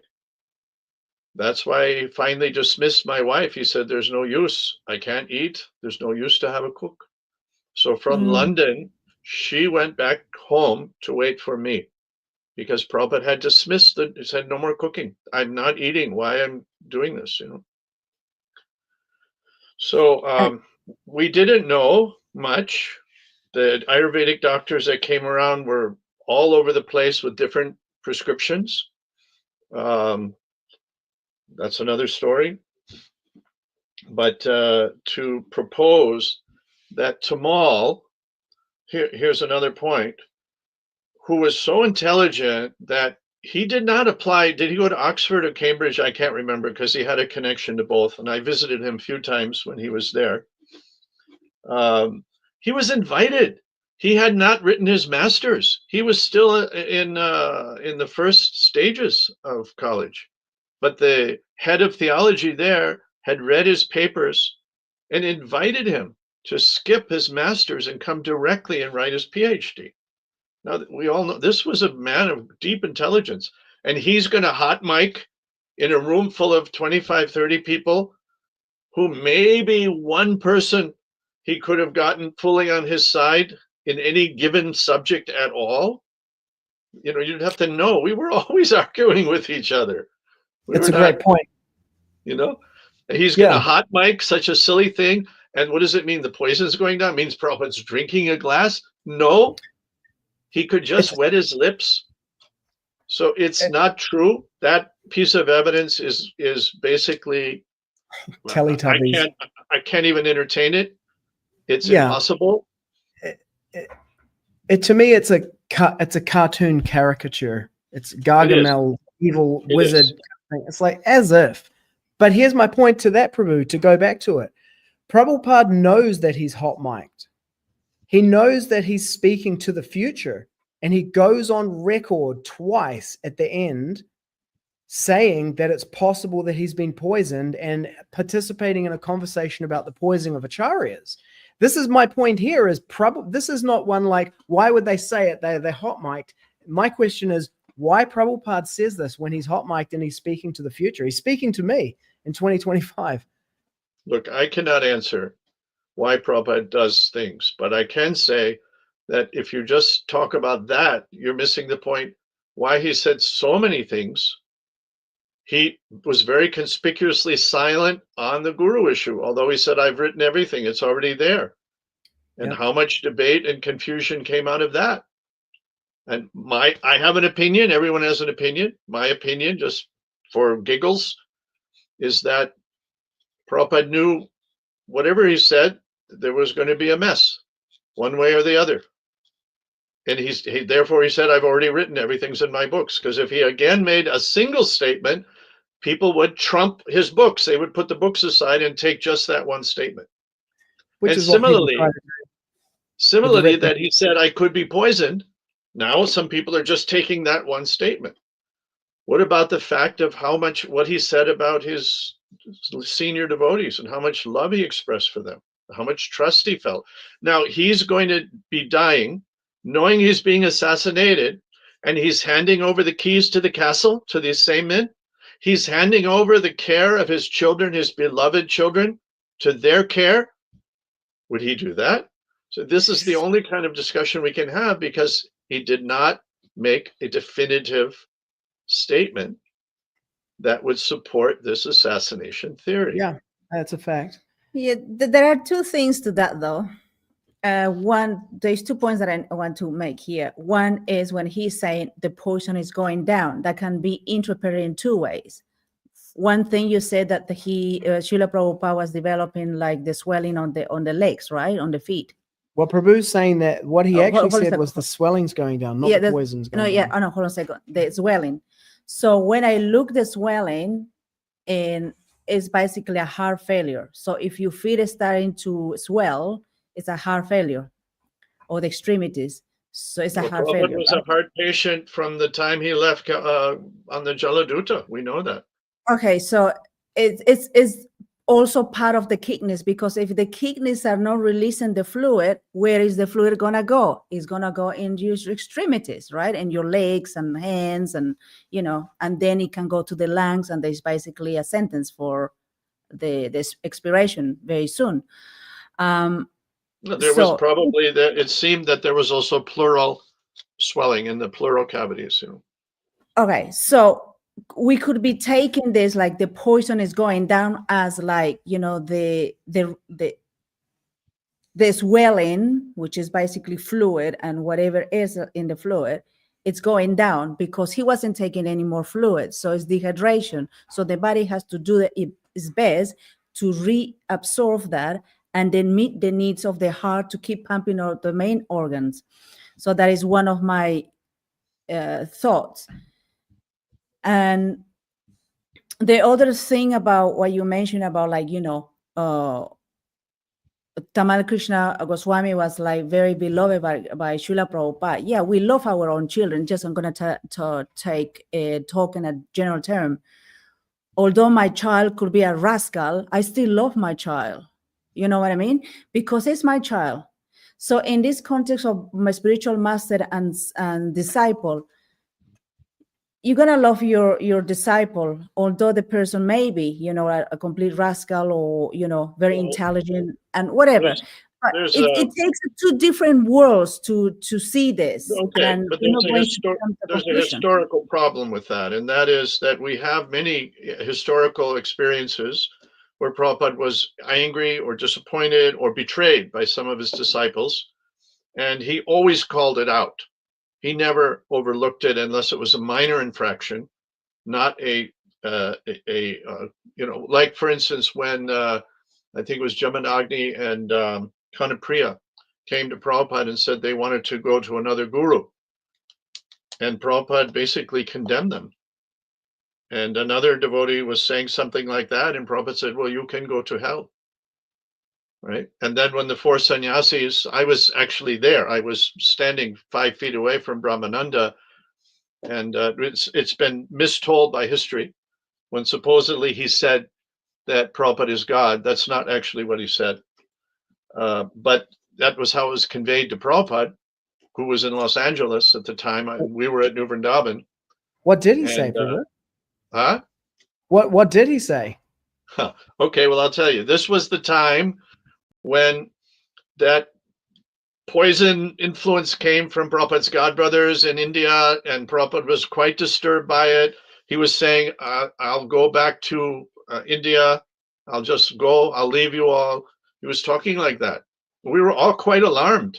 And Brahmananda loved Prabhupada. Like, you know, I hardly can, such a love he had for Prabhupada, I've hardly seen. So Brahmananda was scolding us in this was a lecture at Janmashtami at New Vrindavan in 1970. And I was there. And I was sitting across the room looking at Brahmananda, and the lecture went on so long, he was scolding us and quoting different things, and he had to stand up, and Vishnujan was standing behind him, rocking on his danda, because it was such a long lecture. And, you know, I was listening. And what Brahmananda was saying is, Prabhupada is the sum total of the demigods. We don't understand who he is. He's so great to us. And he said, practically, for us, he is God. That's true. But the way he said it, it was so over sentimentalized, and in the context that there was this Mayavadi influence on such and such. So when Prabhupada heard it, now remember, the next few days, when the festival was over, I drove the 4 sannyasis, Subal, Vishnujan, Brahmananda, and Gargamuni. I drove them in the van back to Detroit Temple. They were in the front bedroom of Bhagavan, the president. The phone rang in the hall. I answered the phone. It was Shyam Sundar saying Śrīla Prabhupāda wants to talk to Bhagavan. I got Bhagavan. I stood there. Bhagavan took the phone, and I saw Bhagavan. He went on the floor with the phone in his ear, and he went in Namo Vishnu Padaya. And I heard the conversation only from one side, but this is what I heard. Bhagavan said, yes, Prabhupada, they're here. Yes, Prabhupada, that's what they said. Okay, yes, Prabhupada. Yes, Prabhupada. That was the call. So, and then I got the recount from Bhagavan. Prabhupada asked him, did they say I was God? And Bhagavan's answer was, yes, Prabhupada, that's what they said. You understand how the communication, what Brahmananda said is, for us, he is God. Yes, he's the servitor Godhead. Technically correct. And that's what he meant. Right? But it was a wonderful pastime. And then the message came, they have to leave our movement. I stood at the front door of the Forest Street Temple, the first rented temple in Detroit. I held the door for them as they walked out into the great adventure that they had. Right? So history, you know, it's like when you walk on the beach, I was saying the other day, and you leave the footprints and you turn around a moment later and the waves have washed it, and no one can say where those footprints went. Your friend will argue, no, they were over here. And you'll say, no, they were over here, but nobody can say. They're gone. Yeah, if you read the Leelamrita or even Radha Damodar Vilasa by Vyasaki Prabhu, you get the story that they presented a Mayavad conclusion. Well, maybe others, like when Kṛṣṇa was in the arena in Mathura, maybe they heard something else. That's what I heard. I heard it. But, and you see how glorious they became, right? They opened so many temples. They were doing more than all the other devotees were doing by being thrown out.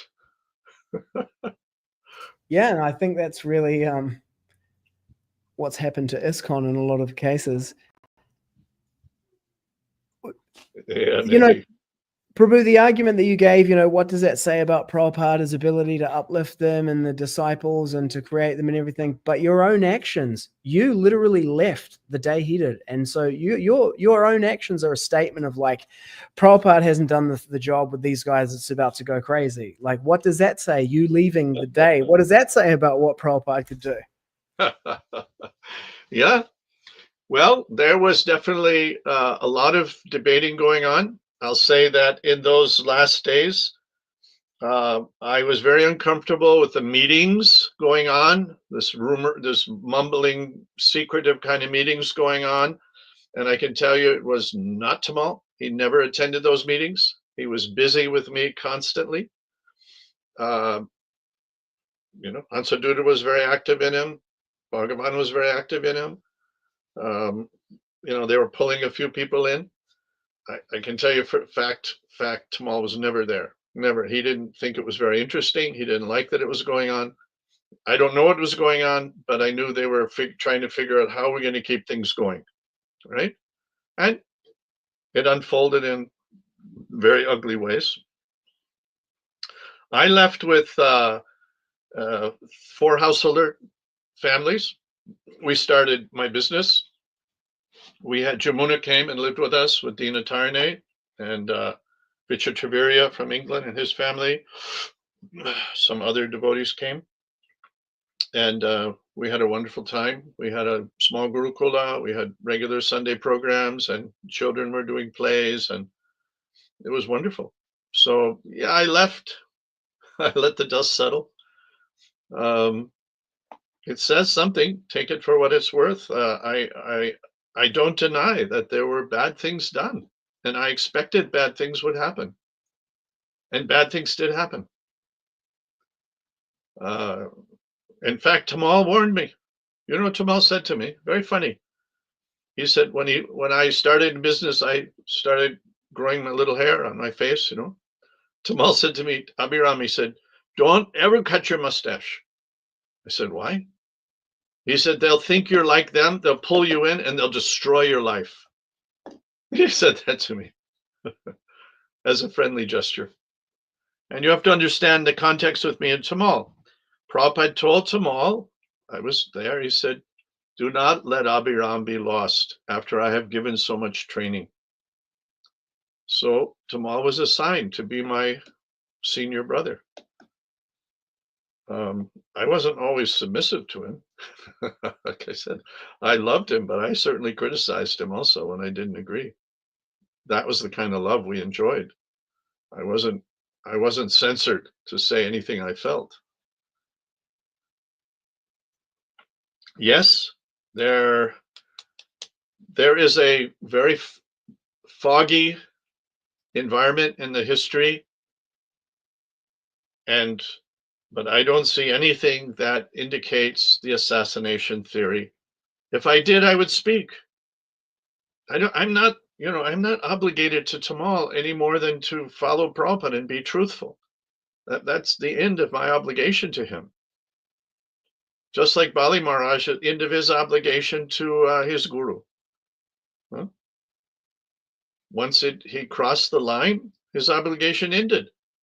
And similarly, I'm that way. I speak what I believe to be true, and I'm not afraid of anybody to say the truth.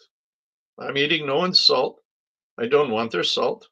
I live on my own salt for that purpose.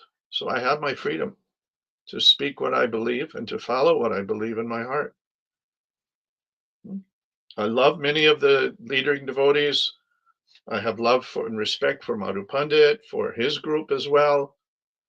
I see their differences. I have my own view of things, but I look for how do you behave?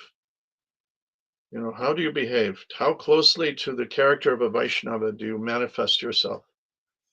That's what I look for, and that's where I believe truth will lie. So, yes, this will come down to, I believe it comes down to faith in Prabhupada's relationship with his disciples, and where your heart will turn, because I don't think science will answer it. And the historical evidence is not strong enough to support the assassination theory, but it's not strong enough to defeat it either. Yeah, it's unfortunate. Someone's posted, Patita Pavana Nitai Gauradas has posted in one of the comments the letter from the Justice for Śrīla Prabhupāda Foundation. It says Abhiram ignores the forensic evidence as the top thing, but the counter headline to that is Justice for Śrīla Prabhupāda Foundation makes the philosophically deviant claim that science doesn't lie. And it's like, I don't know why someone would read through this whole thing here and then take that and then be like, here's the thing. It's like that email that you're copying and pasting contains the statement, science doesn't lie. It contains poison. For me personally, His Divine Grace in his final manifest pastimes, communicated clearly through history, it is possible that the acharya can be given poison. It means that the movement can be poisoned, the books can be poisoned, the philosophy can be poisoned. And for me in 2025, what is there for me to do about Śrīla Prabhupāda's disappearance pastime? Only to learn from it and remember it and glorify it, and to learn from that and his speaking in that pastime that I have to be on my guard in 2025 against poison. And posting something that says someone, Abhiram ignores the forensic evidence that includes the statement science doesn't lie is drinking poison. I'm sorry to have to tell you that. Well, I have read their so-called forensic evidence. I didn't find it very convincing. I don't think they could get it. I don't think a judge with, any kind of jurisprudence sense would even admit such a feeble piece of evidence.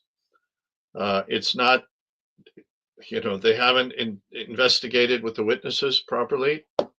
I'm one of the key witnesses. I'm not trying to make a position for myself.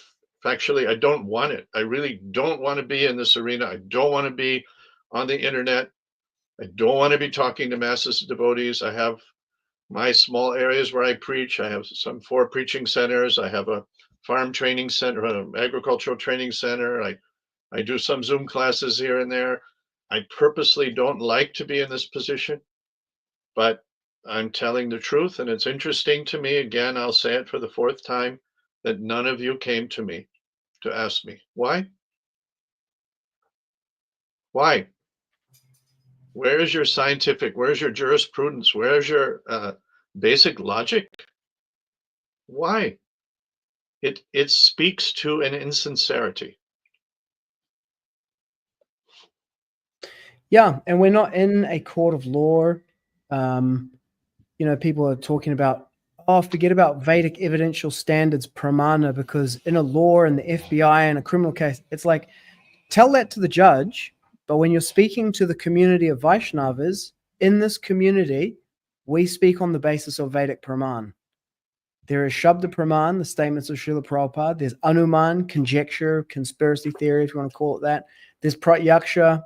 There's empirical evidence. And then there are all different classes are subject to different limitations and various strengths. And we evaluate everything on that basis.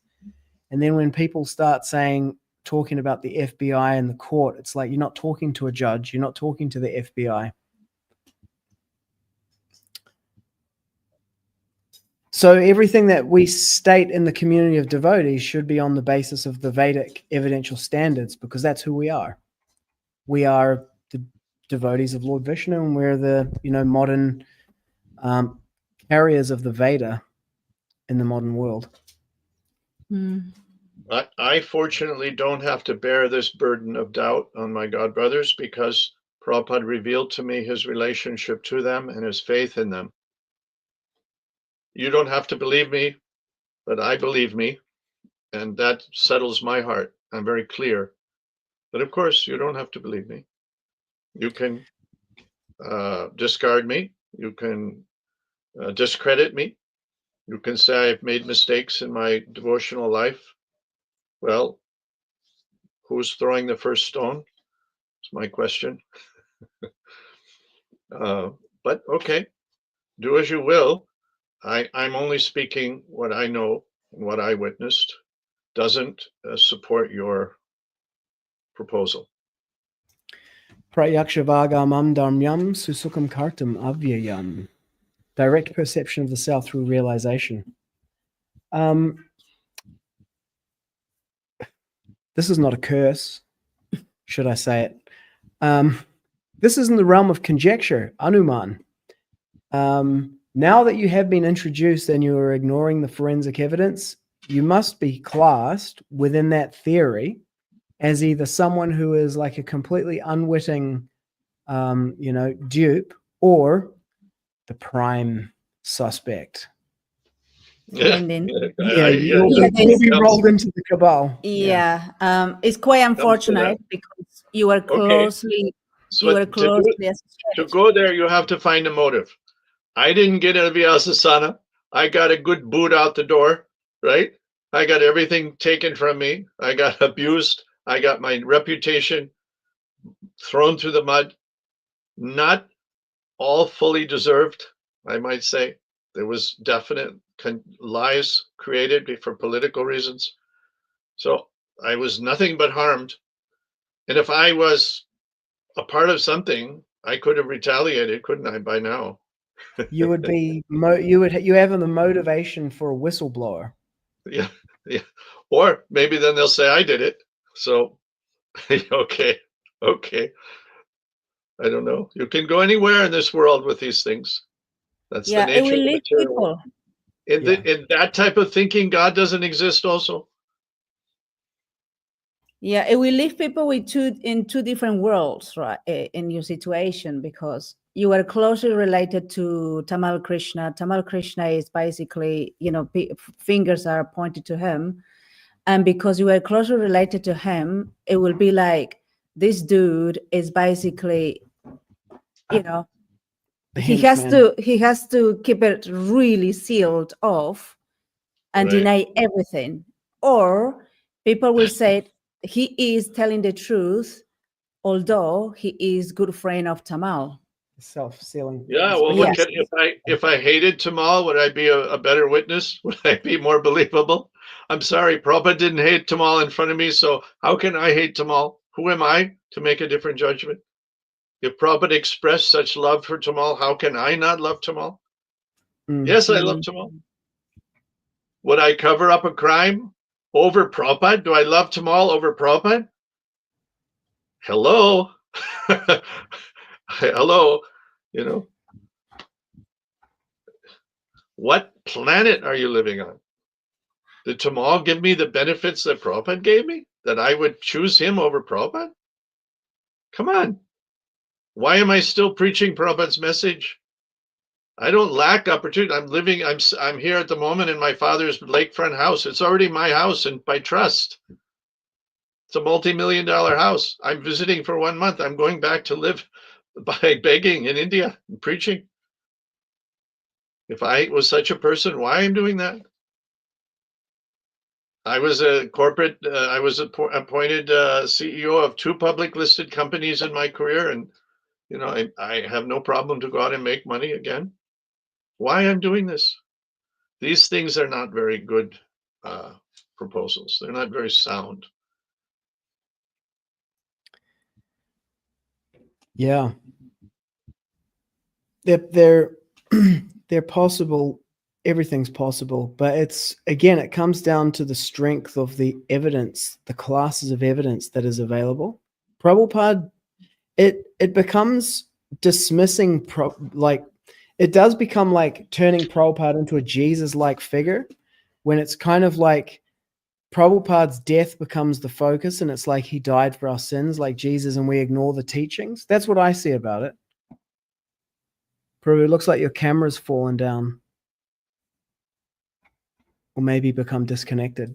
Maybe frozen. Yeah, it becomes like focusing on this aspect of like it's like the crucifixion. It's funny because it's Easter Monday today, right, where we are, which is a superimposed Christian festival on top of the fertility festival of the pagan Europeans. What is there to learn from Prabhupada and his life? And if you didn't learn from Prabhupada's teachings and his life to apply his teachings to the disappearance pastime, it's just us here at the moment. No, you're right. Then it's like we're going to say that we love Prabhupada. We're going to ignore his teaching and how he told us to evaluate reality, and start introducing all this other stuff in the name of Prabhupada, the personality. It becomes like Christianity in a way. That's something that I'm questioning right now, because Prabhupada, Abhirama Prabhu says, like, we love Śrīla Prabhupāda. Śrīla Prabhupāda loved us, and we are our children. But the moment he departed, basically the chaos started. Well, that happens in every family, doesn't it? Yeah, it does. But the children fight over the inheritance. Yeah. Let's say yes, it is true. Yes. Now the question is, you do what's in your heart. Mm-hmm. And this is a clear evidence out there for people to see what was in their hearts of these people bickering about, control Yeah. is actually what was in their heart. They really wanted that. Yep. And the people that did not want that basically say, you know what? I don't want to do anything. I don't want to mix in this. I just want to do my service, and so and so. There is two views to this one. You just say you take your hands out. It's like, okay, whatever happens, happens. And the other people are just taking over and trying to be, controllers and the new masters, and allowing that the mission of Śrīla Prabhupāda to be corrupted in that way. In a way, you incriminate it in that. And of course, you have the choice to leave it, right? To leave or fight for it. It's not very easy for me to look up these transcripts here, but like Expand the Bliss has put in transcripts saying that, Tamal says I've poisoned him, and Padita Pavana Nitai Gauradas has a thing about Prabhupada sent Tamal. I mean, yeah, in order to remain consistent with this, it requires recontextualizing Abhirama's whole testimony and everything he thinks and saying, well, he doesn't actually know, or he's lying. Right? One of those two. Well, there's two worlds, as I mentioned. There's two worlds to see this. Yeah. You 100% sipping it up, and defending, or you are going to be against it completely. So Prabhu is back. He's back. Yeah. Yay. Okay, I'll have a look at these transcripts that they're putting in here later. Yeah. I was just making the point, Prabhu, that you made this before also about Christianity and about the, the disappearance pastime of Śrīla Prabhupāda becoming elevated to like the principal thing. Like, we're going to abandon everything that Prabhupada actually taught us, like about how to know what is true, like Vedic pramāṇa, like the ways of knowing and how to determine what is true. We're going to throw all that out because the most important thing is the assassination of Prabhupada. Like, that is the most crucial, and it's emotive, and we're going to say stuff like science doesn't lie, and we're going to throw all the stuff in there. We're going to erase all of the teaching of Prabhupada and elevate his disappearance into the main thing. And that's what we believe in.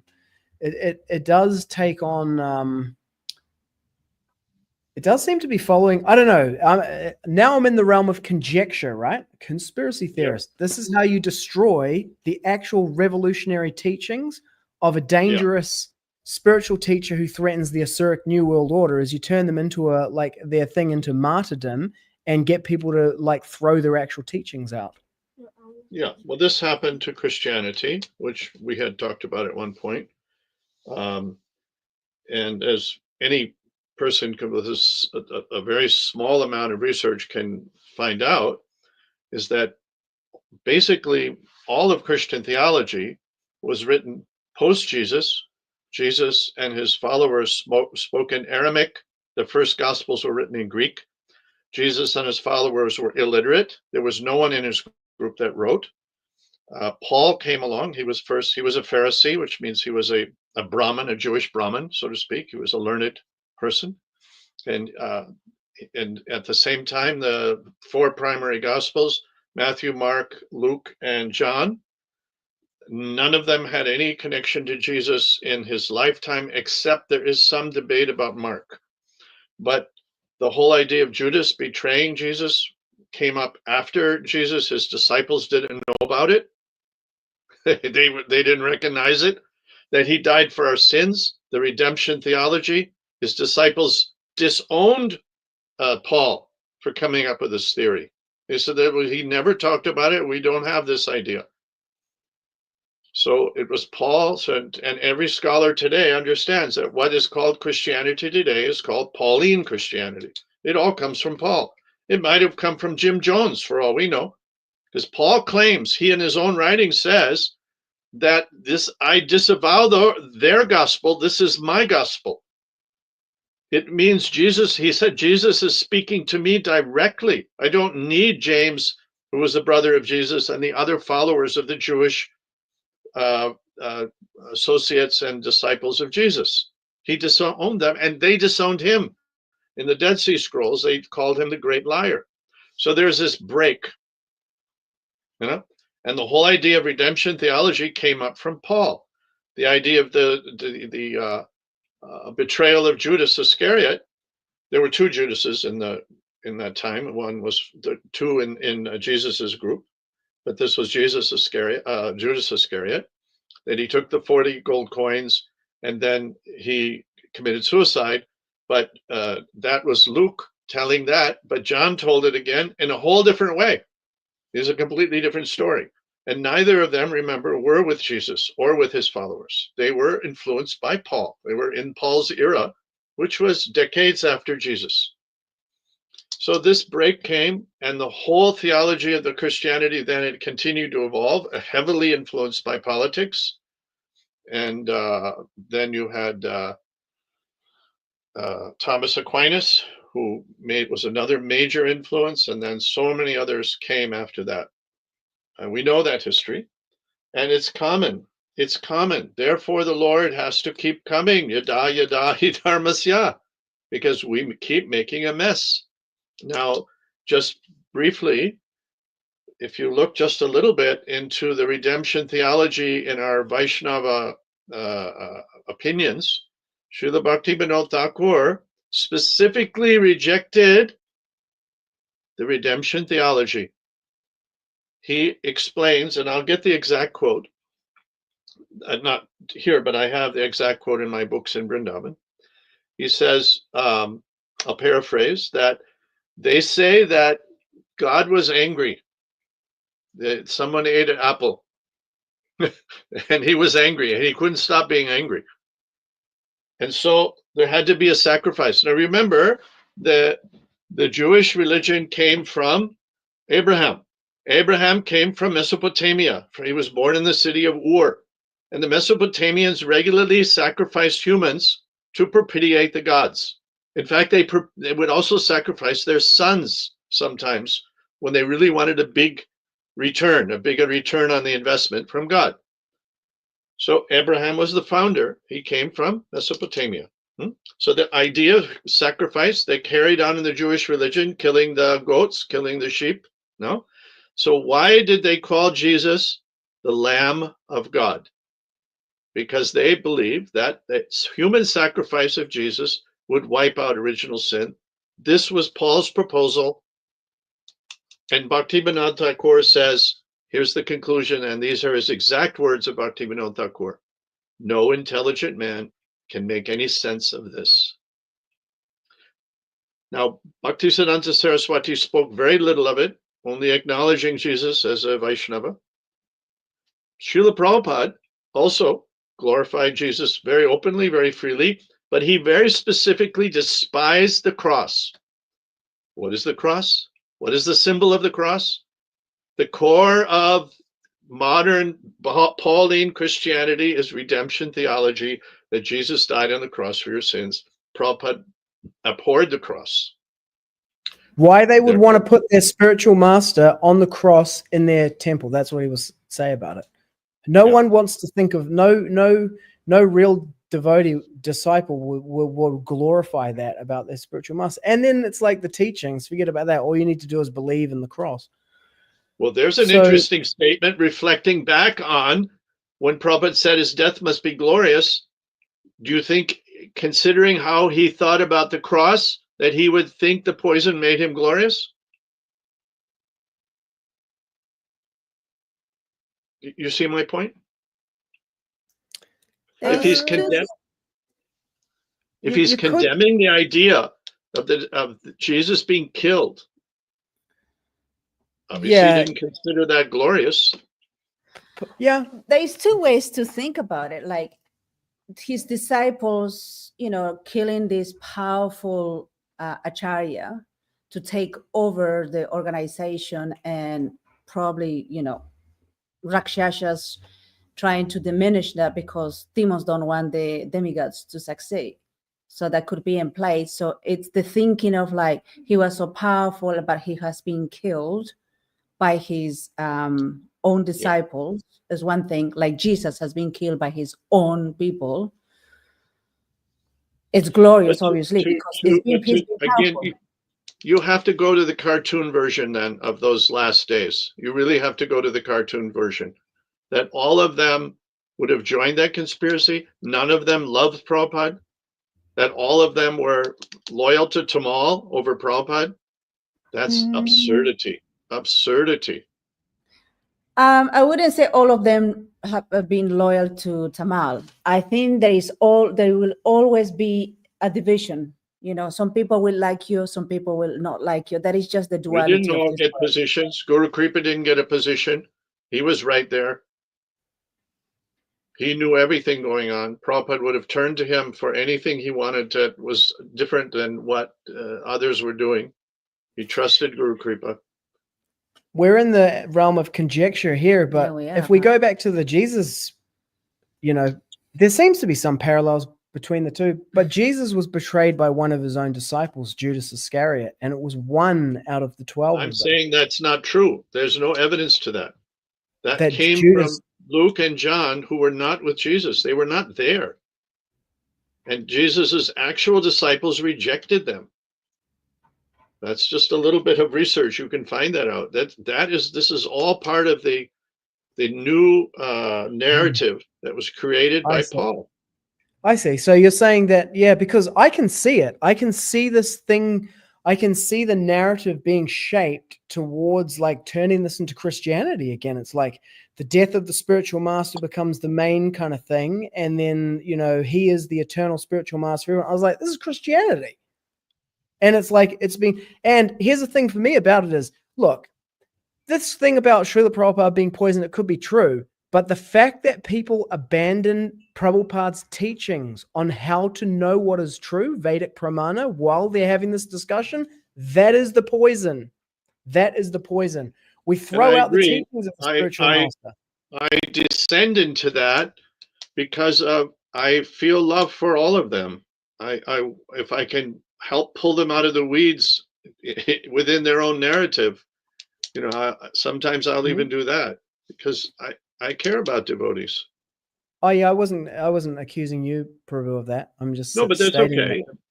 Yeah, it is true. I also will sometimes descend into that, level of discussion, because there are many, many innocent and good devotees, probably including some of the proponents of this. I don't know, who just are getting it wrong.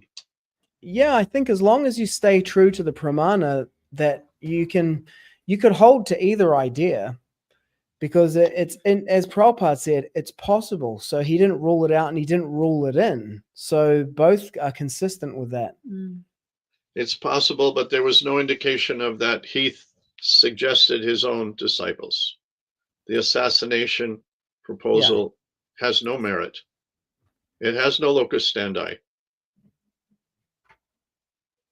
Well, a specific assassination, they're different. There will be different ones, It could be the CIA did it through Chirvana Swami, whoever the guy was. What was that guy's name? Not Chirvana Swami.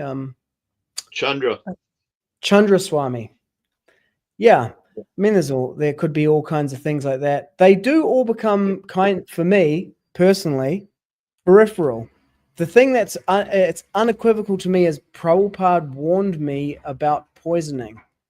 Not only of the Acharya, but the movement, the philosophy, the books. He said it's possible. He didn't rule it out. So that's the communication that I take from the Acharya through time. So, yes, the Prabhupada mentioned assassination attempts on others. But is there any assassination success on other Vaishnavas? Can you put this comment, please? Do you see the relevancy of this question? Prahlad Maharaj was poisoned, but did he die from the poison? Bhaktisiddhanta, there was an attempt to kill him, to poison him. Did he die from the poison? Any Vaishnavas who were successfully killed by others? Yes, I do have one. Now, this is very good, because this is from the introduction to Not That I'm Poisoned, which was the GBC response to this whole thing. And it said, the glorious pastimes, now they want to make it mundane. And, we hear about the glorious pastime of Bhishma Dev. He was surrounded by devotees and great personalities and demigods. And then I was like, including the guys who killed him by filling him with arrows. Of course, he left at the time. No. Only Kṛṣṇa ordered him to be killed, and he volunteered to be killed. And he was also filled with arrows, and he left at the perfect time. And the people who filled him with arrows, the material cause, the instrumental cause, were also present there. So I was like, that's an unfortunate analogy to make at the beginning of this thing, because you're basically arguing that a great Vaishnava can leave their body surrounded by people who love them, which the Pandavas did, who were also instrumentally involved in their, the cause of their final pastime. Yes, but I mean, they were Kshatriyas. They were on opposing sides. They expected to kill one another. They came for that purpose. There was no betrayal of Bhishma Dev. He came to die, right? That's the quote of the Kshatriya. I've come to this battlefield to die today. I don't know if that would... They did not betray Bhishma Dev. Rather, they honored him with those arrows because he was coming as a Kshatriya. Yes. So that's not a point of coincidence between the two, but it doesn't disprove anything. It's just not a point of coincidence. I'm just saying it's not really a good analogy to use. I don't think it was a good analogy to use in trying to make the counter case, because it has too many points of similarity. Therefore, I said Prahlad Maharaj, Bhaktisiddhanta, right? Also, that would have been that was betrayal. The father trying to kill the son, someone trying to kill Bhaktisiddhanta. Someone tried to kill Bhaktivinoda Thakur by doing a yagya in the palace, and then when the yagya finished, his own son died. So to take those examples, okay, his own son died. No, his own son got fever. Oh, his own son got fever. He didn't die? He didn't die, no. Okay. No. I don't know. Anyways, can you put that one? Okay. Dana Devi's asking to put this as a comment here. People are pushing back on this point. Patita Pavana Nitai Gauradas says, you were not there during the last month of Prabhupada's departure from his body. You were not there when Tamal disrespected Prabhupada and did things that made Prabhupada very angry. Did you hear the tape where Tamal said he gave a medicine to die to Prabhupada because Prabhupada requested? No, I don't know about that. Okay, so Patita Pavana Nitai Gaura, if you can cite your sources, like provide the evidence, please, for that. I think I was reading something about... I have read, believe me, I have read the arguments that are out there. I'm not unaware. That I never heard. Hang on, here's on the Bhishma Dev one, Expand the Bliss says Dronacharya was killed by his students. Yeah. I mean, again, they went into battle, directly to do that. It wasn't underhanded. Yeah. That's not betrayal. Drona came down the battlefield to die. Kṛṣṇa ordered the Pandavas to kill. Yeah, Expand the Bliss has also provided this, which actually reinforces the other point. He says he killed him. Prabhupada says, that's right. This is the history of your religion. You killed Jesus Christ. You deprive him. So inventing a new religion around Prabhupada where it's like, it's in creating that as a narrative and establishing it as a fact, when it can never be established as a fact because it doesn't have Shabda Pramāṇa support. It can only ever be a hypothesis or a possibility with some degree of probability support from Pratyaksha and Anuman. It can never be established as conclusive truth. So to establish it as a doctrine that Prabhupada was assassinated or poisoned becomes the establishment or the history of a religion. And it's the establishment of the doctrine that kills Prabhupada, not anything else.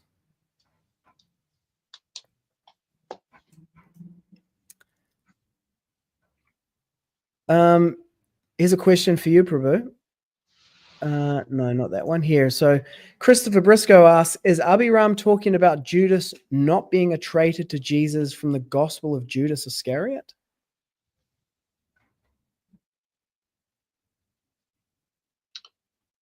the Gospel of Judas Iscariot is a very, very, there is no Gospel of Judas Iscariot that I accept. We can go into discussions and debates on this. Judas Iscariot spoke in Aramaic. He was illiterate. He did not write in Greek. All the first Gospels were found in Greek. There's no Aramaic Gospels. So there's a certain disconnect there historically.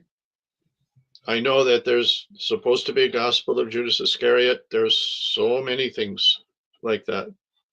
I think you're getting into the weeds. I guess he's asking for, because you made the claim that Judas being a traitor to Jesus is like a, well, you didn't necessarily say that he wasn't, but you said that the story that we have that he was comes from a dubious source, not primary sources. That's but what I'm later, saying. Yeah. That's what I'm saying. And that the in the Dead Sea Scrolls there, which the church has tried very diligently to discredit, because their version discredits the church completely. In the Dead Sea Scrolls, they refer to Paul when he came, and Paul himself said he came to meet James and those followers who were with James, the original followers, and James rejected them. And Paul, in his own writing, and that's available now in his own writing, he rejected them. He said, I'm not giving their gospel, I'm giving my gospel. So he's clearly stating he's starting a whole new version. That's a simple thing to find out and to prove. Every scholar, no scholar can argue that. No scholar does that I'm aware of. Even those that are fervently Christian, they accept. Expand the Bliss says that Prabhupada accepted that Judas betrayed Jesus. That's our authority. I think he gives There is one a quote for it from Prabhupada. Okay. Oh, I see. True. It was a double. So this was the quote. Hari Sari says to Prabhupada, one of his 12 apostles put him on the cross, Judas Iscariot. He was one of the original 12. He betrayed Jesus for some money and put him on the cross, killed him. And then Prabhupada says, that's right. That this is the history of your religion. You kill Jesus Christ, you deprive him. All right. Well, then I'll drop that proposal. It's all in the realm of, it's very foggy world conjecture. Back there. Early Christianity. I would double down on this because Prabhupada says, that's right. This is the history of your religion. You kill Jesus Christ. You deprive him. To me, that's a warning about Prabhupada doesn't say Judas did it. He says, you kill Jesus Christ. This is the history of your religion. No. Well, there's nobody disputes that there's a disconnect between Paul and Jesus. There's a complete disconnect. Paul never laid eyes on Jesus. Full stop. Yeah. No, even the church doctrine doesn't argue that. Mm-hmm. Okay, so it's interesting because the case you're making is the case that's at the beginning of this book. Have you seen this book, Prabhu, Divine or Demoniac? No. By Daneshwara Maharaj? It's Spiritual Movements and the Enemies Within, and it starts off talking about the Dead Sea Scrolls, everything that you talked about, and then it goes into like book changes and the Gurukul, but it also has a section in there about the poisoning of Śrīla Prabhupāda, and Daneshwara Maharaj is like, he thinks it's that the hypothesis has legs and that it's a viable theory. And there was another conversation about Śrīla Prabhupada having a statement about Tamal somewhere there. Okay. Śrīla Prabhupada having a statement about Tamal, sending him to China, maybe? Something like that. Like he did something. Called him a senile Bengali man, that one? Like this one? Padita Pavana Nitai Gauradas says there are many devotee narratives who mention Tamal disrespecting Prabhupada and even called him an old senile Bengali man. Prabhupada chastised Tamal on many occasions for disregarding and directly going against his instructions and doing the opposite. Any commentary on that, Prabhu? if you could give precise quotes, I'm sure they would be slightly different. I agree, however, that Tamal was very strong-headed, and I can tell you that in the overall, Śrīla Prabhupāda appreciated that. And my evidence is that whatever decision we were making, whether we should go here, whether we should go there, what should we do about this, what should we do about that, Prabhupada would always ask me, what does Tamal say? Call Tamal. And sometimes I saw Prabhupada get red in the face. He was angry at Tamal because they had a different opinion, and Tamal would push it. But then again, Prabhupada would say, call Tamal. What does he say? So in my observation, he appreciated that counterpoint. See, that Prabhupada was not a robot that just, why did he say, when I got off the Jaladuta, I didn't know whether to turn left or right? Because he didn't know whether to turn left or right. Let him speak for himself. Don't put words in or ideas in front of him. He didn't know. The Pandavas didn't know what was going to happen next. That's the glory, that they persevered through the fog, through the traumas, through the betrayals, through all the circumstances that they, right? So he didn't know. And he would ask us regularly, what do you think? He would ask me also, what do you think? On the leaving money to his children, just as an example, how he functioned normally.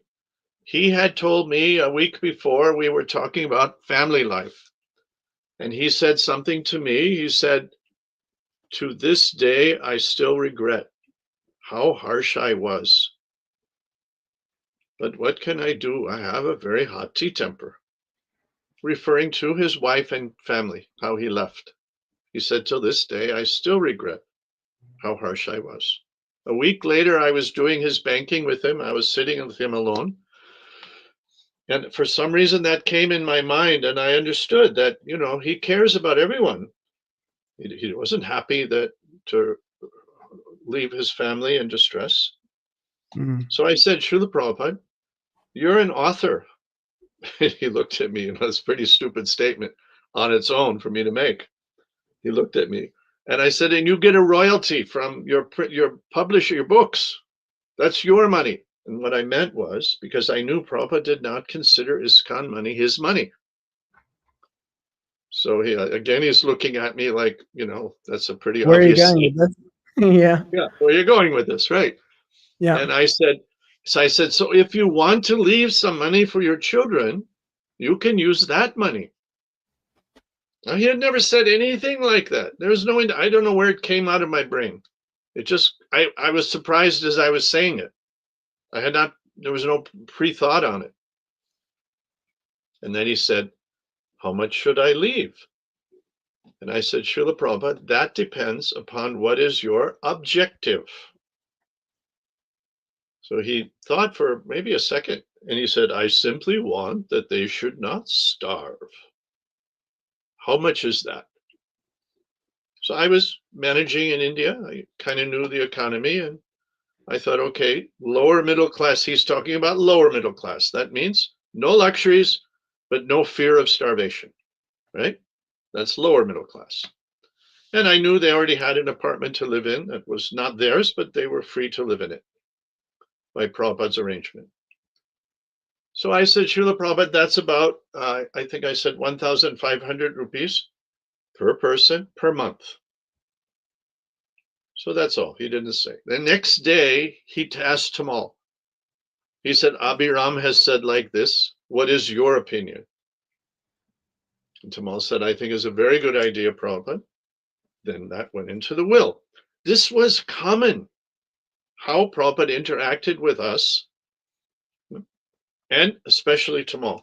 He would always ask Tamal what was his opinion. So, I mean, take that and do with what you will with it. Just don't try to understand these things with a predetermined conclusion. That's not the way you find truth. You can see whatever you want to see. What is it? It's from, I think it's from Ecclesiastes. A man hears what he wants to hear and disregards the rest. Of course, it was repeated by Paul Simon in The Boxer, in his poem, The Boxer. A man hears what he wants to hear and disregards the rest. The Vedic evidence, Atmavan manyate jagat. One sees his own mind in the world. Sees the world through his own thinking. The whole world appears that way. Atmavan manyate jagat. Yeah. So if you're determined that Tamal was evil and that he must have wanted to kill Prabhupada to get control of the movement, everything will look like that. Mm. One other pastime. Tamal does not keep me alive. My relationship, my friendship, my love for him, it does not wake me up in the morning. It does not motivate me, does not inspire me, does not give me hope that I'm going back to Godhead. Only Prabhupada does that for me. Mm. And so, yes, I see it that way. I'm happy with seeing it that way. Can you tell us about the Govardhan Parikram pastime, Prabhu? Because that's another one where people are like, oh, this like, yeah. There's a particular view, but you were there, so please tell us about that. Well, it came up repeatedly. It came up after I was gone also. I left October 16th, right? Okay. So it came up earlier, and I was very much involved. And I was also talking to Prabhupada, and I made Kirtananda talk to him. I made Tamal go talk to him, and I was pushing from all sides because as the nurse, I had to act as a nurse. And for me, as a nurse, it was a really bad idea, right? Because nurse means you try to keep him alive, right? At least that's how I understood it. So Prabhupada wanted to go on Parikram, and it was, I mean, from my understanding of his condition, it was just certain death. He just would not have been, I couldn't carry at that point. If I moved him from one room to the other, it would take him a half a day to recover. So Tamal was very involved in arguing against the Parikram. And if Tamal had any intention of Prabhupada dying, very simple solution here. Śrīla Prabhupāda, we will do whatever you want. We will not stand in your way. This is a glorious idea. We'll go on Parikram. Prabhupada would not have come back from that Parikram alive, at least by mundane calculations. So that's, that was going on, that debate, and it apparently came up again. And yes, you can be critical that they didn't let him go. In the context and the circumstances, as I understood them, once Prabhupada asked me, in my opinion, on something about his health, and I very much disagreed with him, with his opinion. So I was reluctant to tell him my opinion. I said, Śrīla Prabhupada, I'm a little reluctant to tell because I have a different view. He yelled at me. He said, why I am asking?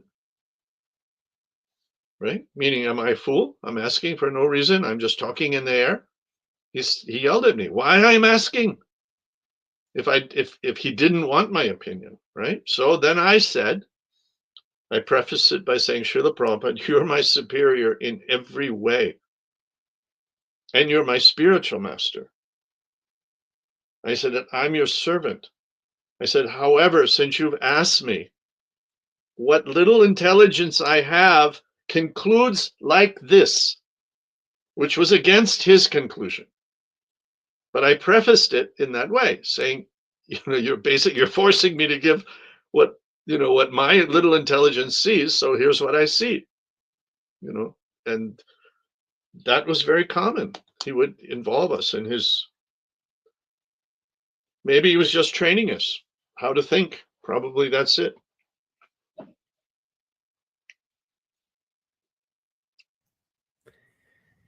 Thank you for sharing this with us, Prabhu.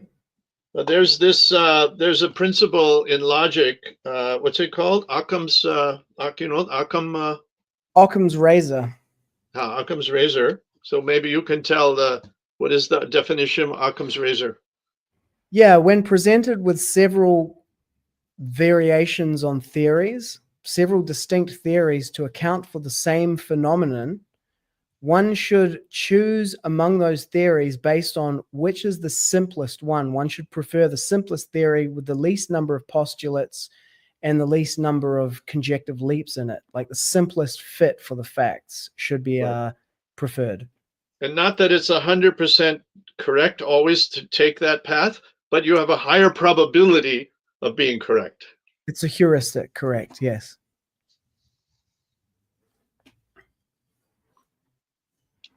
Yeah, well, I mean, you're either lying or bewildered or, you know, telling the truth. I mean, I can construct a complex one where you're part of the conspiracy, you know, and to defeat what's your motivation, it's because you're bewildered. Or you could go full tinfoil hat and you could actually be a shape-shifting reptilian or a cyborg or something like that. But those are quite complex. The more simple one is that you were there and you saw it. And when people are kind of like, you know, it's like we're going to dismiss the primary pratyaksha and shabda testimony of people who were there in order to read tea leaves. I mean, look, it still could be a fact, you know, it's a complex theory. And to me, it requires a lot of complexity to explain how Tamil Kṛṣṇa continues, and like there's all kinds of stuff in there. But, you know, the simple points that are in the whole thing, and then the erasure of the personality that takes place. You know, the flattening into a caricature or a cartoon, like in your sharing, and this is how we began this, was like our living link to Prabhupada. He's not physically present here with us, but you are physically present here with us, and Prabhupada was physically present with you. And so we have like an unbroken chain of hearing from Prabhupada through your speaking and your experience with him. So by being in your presence, in the presence of your speaking of your experience with him, we are in the presence of Prabhupada. And this other way of doing it does away with that, or discounts that, and replaces it with a complex theory that involves different classes of evidence. Yeah. Clearly they've discounted me, even though I was there. Why? Again, why? Well, your testimony doesn't fit. You're so sincerely interested. Why don't you at least figure out a way to completely eliminate me by disqualifying me with whatever? At least do that. That will have to come now. I mean, bring it on. You know, I know that no good deed goes unpunished in Kali Yuga, so bring it on. I'm okay with it. You want to bring up this comment? Yeah. Okay, we have another comment here that were you there, Prabhu? It says, Tamil wanted Prabhupada to go on Parakram and leave his body in that manner, or leave from the poison he was giving to Prabhupada. He told Prabhupada to choose between being killed by Rama or Marichi. Okay, no, I'm taking that one down. That's not even accurate. It was Prabhupada's statement. Oh, okay, well, let's bring it up. Do you know this pastime, Prabhu, at the end? Where... Look, first of all, starting by saying what Tamal wanted is presumptuous to the ridiculous, right? Who are you? Who are you? Do you know Tamal? Who is this? Were you there? I mean, just the first two words disqualify you. I mean, if you want to talk, could he? Maybe. Is this possible? Okay. You start out with Tamal wanted. How do you know anything? What is your source of this? So how can we keep going? I mean, okay, what part do you want me to address then, Prabhu? Yeah, I don't know. This is how they argue. They know so much. How the hell do you know? Were you there? Did Prabhupada ask you to be his nurse? Did Prabhupada ask you to witness every day? Do you know what Prabhupada said to me? Never leave my side day or night. I want you to see everything. Then when Yadubar came, he said, don't turn the camera off. My death must be glorious. Were you there? Did he invite you? Why? Because I tell the truth. That's the only qualification. I'm a fallen person. I have no qualification, but on this subject, I will take it to my grave. I tell the truth. Yeah. So Patita Pavana Nitai Gauradas, that's the challenge. Physical presence is not important, you say, but okay. Well, his claim, this is interesting, this is good. We should examine this because this is now we're in the realm of pramāṇa. Like, how do you know what you know? And how can you know that the way that you know things, and how can others know? So he says that I say like this because Kṛṣṇa empowers me to understand things accurately. I don't have to be there to understand Tamal. That sounds like Paul. That sounds like Paul. Jim Jones said the same thing. Drink poison. Jesus told me. That's where you're going. Well, this is just like a statement. It's like it's someone claiming its self-authority. It's like, that's what I'm saying. That's what Paul did. Paul said, this is not their gospel, it's my gospel. Jesus talked to me. That's what he's doing. Yeah, but that's a separate thing. You're not in my parampara. That's not how I follow. The Vedic pramāṇa is Shabda, Shastra, guru-sādhu-śāstra, and Shabda Anuman Pratyaksha. But this is a claim of self authorization. It's just like Kṛṣṇa from within tells me this. It may be true, but it's not authoritative for anyone other than you. Like, if it's true, yes. If it's true, it's only for you, because you're not allowed by Vedic system to promote that unless it comes from the direct sources. Yeah. Maybe Jim Jones was truly inspired so that they should all drink Kool-Aid and die. Maybe true, but we can't accept that. That's not how we're taught. Yeah, that's a philosophical deviation. I'm sorry. No, I'm not sorry. That's just a philosophical deviation. Disallowed. Invalid evidential basis does not fit with the philosophy. You may be angry with Tamal. You may be angry with so many things, but that doesn't justify what you just said. That's not a way to talk. I'm happy to talk with the poison theorists. I'm really happy. I'll respect anyone who wants to talk respectfully and using correct logic and correct systems of discussion. But to come in and say what Tamal wanted, I don't have to be there. I don't have to. Okay. I don't enter those conversations. I'm sorry. Okay, there's a couple of other things. Patita Pavana Nitai Gaur says, please don't misquote me. So it wasn't a misquote. It was your exact words. So be very precise in what you say. Chris Briscoe makes this point, though. This is interesting. He says, if someone reads the statements by Prabhupada, he can say to some extent something like Tamal wants because he did not want Prabhupada to go on Parikram. That's a reasonable statement, yes? Yeah. Well, that's borne out by all the evidence we have, recordings as well. Even by your own statement, you say that you did not want Prabhupada to go on the Parikram. I did not. Yeah. I think just to make sure that we're not misquoting things here, for those who are watching, the full statement is, Tamal wanted Prabhupada to go on Parikram and leave his body in that manner or leave from the poison he was giving to Prabhupada. That is not something that you can derive simply from reading the transcripts. That's a big mashup of a lot of things, including the assertion here that Tamal was giving poison to Prabhupada. So although, Chris, your point that you can say something like that, it's all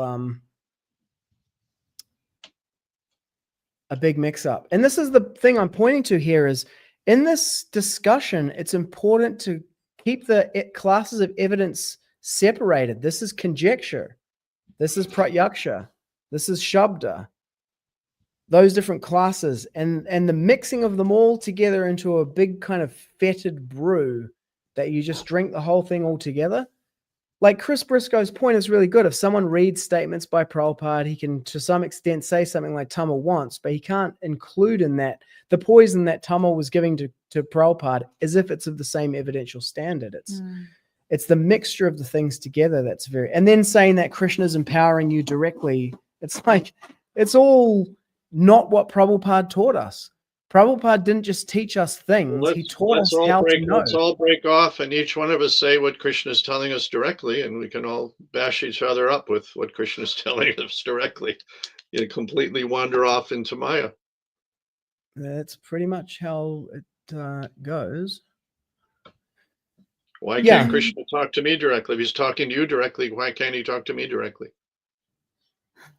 Yeah. I'm sure many people will have an answer for that, Prabhu. Your heart is not cleansed enough. Yeah, it's probably true. Exactly.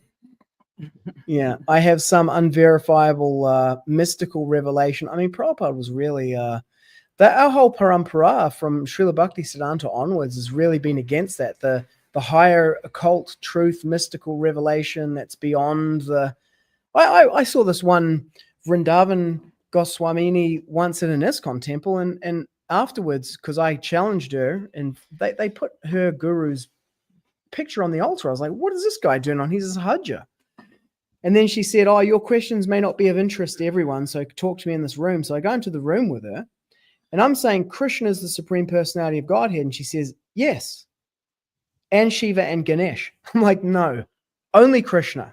Swayam Bhagavan Kṛṣṇa. Krishna's tu Bhagavan Swayam. He says in Bhagavad Gita, Ham Savasya Prabhava. And she says, yes, I agree also. And Shiva and Ganesh. And I was like, no. And then she says to me, there is a higher truth that one day you will realize. And I'm like, well, there might be, but like, I just go by Guru-sādhu and Shastra, and like, yeah. Let me address the Prabhu who we were just critiquing. Yes, Prabhu. Perhaps he got a little carried away. Perhaps his words were not properly representative of what he really believes. I'll give him that, certainly that, what do you call, benefit of the doubt. Benefit of the doubt. However, this is such a weighty subject. I'm sorry, you don't get a pass. If you want to enter into this discussion, which will have ramifications for the next 10,000 years, tidy up your language. Learn how to talk. It must be done with surgical precision. This is a very weighty subject, and it has nothing to do with what you want it to be. You get that out of this, if that's in any of your minds, get rid of it, because that's an offense to the Lord. That's an offense to truth. Let's find out what it is, not what you want it to be. So one thing from this, it's really hard to find the truth right now because we have two opposing views about it. So yeah, this Prabhu Patita Pavana Nitai Gauradas has sent the link to the conversation. Remember earlier in the conversation, hang on, let me finish this. Yeah, sorry. I asked for where's the link, the site, the sources. So he sent a link to the conversation where Tamal Kṛṣṇa says that he gave some medicine to Prabhupada because Prabhupada requested him to do it so that he could die. And he sent the link to it. So he asks, please play the tape to him where Tamal says he gave Prabhupada medicine to die. So I'll share that link with you after the show, Prabhu, so you can review that. Okay. I think it was in a transcript that we were reading, that the conversation, that what he was saying. But he's saying what he said, Patita Pavana Nitai Gaura Dasa, what he's saying is bringing up something that I read about Tamal saying, he asked me to do this, so I have to give a medicine to depart or something like that. Yeah, so it's a vague, but we have to go to the link. We need to go to the exact thing, and then not some vague memory or mental speculation. Everything has to be done with surgical precision. On such an issue, you're not allowed to paraphrase. In a courtroom, you're not allowed to paraphrase. Yeah, for sure. That is one thing. That's the most important part. Just say it as it is, or show what he said. Because everything, even like the lab results, they come back. Now, I've looked at it, but I don't know if this is there, which is where they have like a percentage certainty, like variability. But everything, like they do carbon dating, and they're like, oh, it's 10,000 years old, or it's 18,000 years old, and then someone else carbon dates and gets a different date. But then they're like plus or minus 5,000 years. And even that, it's like, how reliable is the actual system itself? Like everything there are no certainties outside of Shastra. That's right. That's our philosophy if we're devotees of this parampara. There's no certainties outside of Shastra. Coincidentally, on occasion, I mean, any honest, real honest scientist, and I've heard them say it, that science is very uncertain. Occasionally, it gives us enough information where we can make a rocket engine work or a radio work, but we actually don't know all the principles behind it. And we're not certain about it. But yes, some things do work, some things don't work. Yeah, yet this conversation that we are right now, it brings up a memory of a conversation with one Swami that the science and the new wave of people not stating Srimad Bhagavatam as it is, sticking to the teachings of it, rather diluting it for the new wave to understand, diminishing the authority of the books, Śrīla Prabhupāda, so they can adjust to the new wave of understanding of people. So this is happening right now. They don't have the faith, total faith in the sacred books. Yeah. If when I was looking for a movement to participate in, the devotees came to me, with hippie talk and long hair and blue jeans, bell bottoms and everything, I would have not had much interest in them. I wouldn't have found that it was attractive, that, oh, they're like me. I would have found the opposite, that I'm trying to get out of me. I'm trying to get into a better me. So I don't want someone coming to me who's trying to be like me. Yeah, anyway, this is a little different subject. But. It is. Thank you for sharing those intimate pastimes, Prabhu. That I've read the paraphrased versions of them, in the Prabhupada Leelamrita or in various places, Prabhupada's here and then this happens. And then I had the experience of the first person camera perspective of being there, and scenes that don't appear in like the scene in the bathroom with Upendra holding Śrīla Prabhupāda and then his 80-pound dead weight. Well, have they interviewed Yadubar? He was there for at least the last month and a half. Have they interviewed Pradumna? I was with Pradumna 2 weeks ago. We were sitting together. We're very, very close. We were we're almost with tears in our eyes to see each other again, because we traveled with Prabhupada together. And I told him I was a little being pulled into this poison issue, and he just said, he said, how can they think like that? But has anyone tried to interview him? You've got so many big theories. You're putting a lot of energy, Prabhus. You're publishing to the world. And have you done your research? Have you talked to primary sources? You go to a laboratory. But why haven't you talked to Pradumna? Why haven't you talked to those who were there? Adri Dharan, who was a big renegade from the ISKCON, he was very angry with ISKCON. He's left ISKCON. He won't even talk to them. But he himself was there, and he said, I don't accept the poison theory. Right? So what are you doing? Please, at least start interviewing the primary sources who were there. All you have is a laboratory and one comment by Prabhupada, which there are so many such comments that could raise an investigation, just like he said, Pishima is trying to kill me. That's different, though, that one, because those last ones are in the last days, and it's specifically they're discussing They're very Acharya. specific. I agree. Yeah. I agree. In terms of how could something like this happen, just to circle back on something you said earlier, if you keep people in the dark and feed them bullshit, you shouldn't be surprised when funky stuff starts. Yeah. That's why I respect their right to raise the issue, but to go out and publish that it's now conclusive, I'm sorry, that is a crime, because you don't know and you haven't done your research thoroughly. You've only relied on science. and some miscellaneous comments that are in tape. That's not a very good case. You haven't interviewed primary sources. Your proposal of a motive is full of holes. It's not a very good proposal. Maybe you think it is, but if perhaps I can explain to you why it's a very poor proposal sometime. But now you're publishing and you're declaring it to be a truth. Really? Lord Brahma told you that? Vyasadeva told you that? How can you do that? This will have ramifications for 10,000 years. I suggest you back up and do your homework properly. Needs to be treated with surgical precision.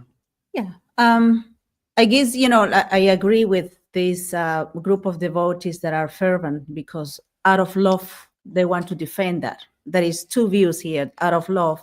And yes, I agree with you when you said they're taking too much to the other side where they just declare and this is conclusive, because so far we don't have the conclusion. But yes, it is open conversation. And like you said, we have to have this interview with people that were directly in the last months of his life. Unfortunately, some of them perhaps already departed. But we need to leave it open. But Yeah, I'd love to speak with Pradyumna. would be nice. He would be like, I've heard so much about him, and he's the one who wrote the letter, exposing the zonal acharya crime early, and he was the one that Prabhupada wanted to do the Bhagavatam. I'll give you one anecdote about Prabhupada and Pradyumna. Yeah. I was right there next to Prabhupada when it was proposed that somebody else would finish the translation of the Bhagavatam because Pradyumna was too slow. Prabhupada, I was shocked because he was ill. He was speaking in very low, hushed tones at this time. I was accustomed to him being very reserved in words, but he yelled. He said, "I have trained Pradyumna for this."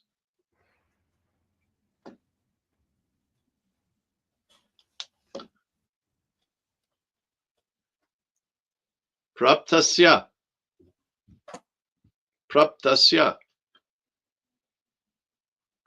It's a magic. He placed it inside of Pradyumna. And he trusted him that he would not divert, that he would not misunderstand. He said, "I have trained Pradyumna for this." But things go awry. And I do understand why you all doubt. I doubt so many things also, but I don't doubt this one. I'm not here to be a Tamal apologist or ISKCON apologist.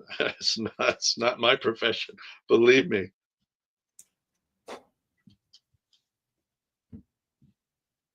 Yeah, but even as I hear you speaking and you know what Prabhupada wanted with Pradyumna and then what happened, and then I'm like, it's not that big a leap to go to the assassination theory from there. It's like, it's practically possible.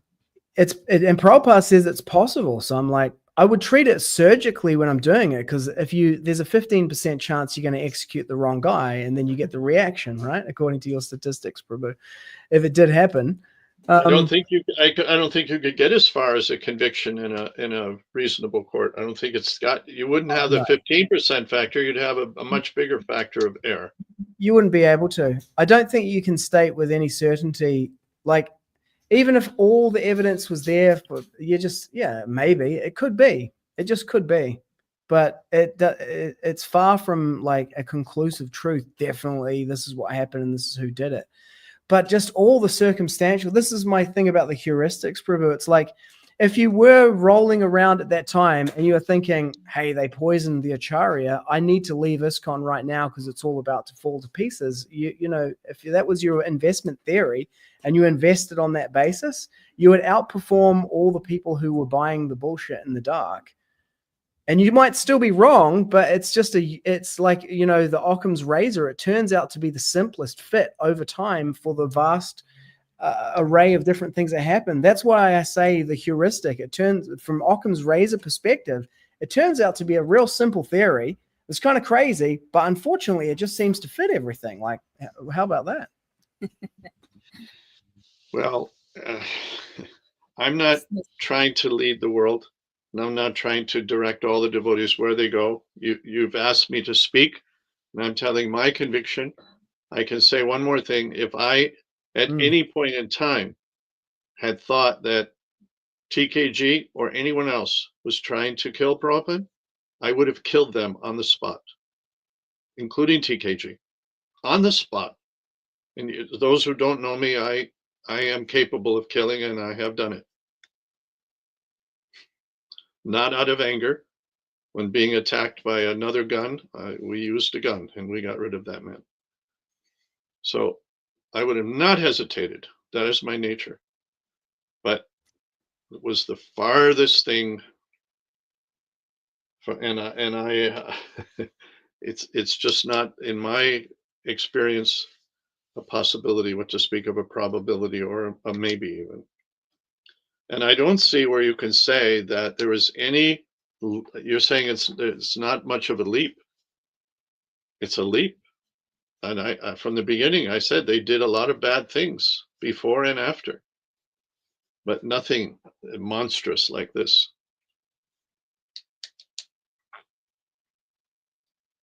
There's nothing indicated that they would do something monstrous like that. Of course, maybe Kirtananda, you could give that evidence, but he was not involved.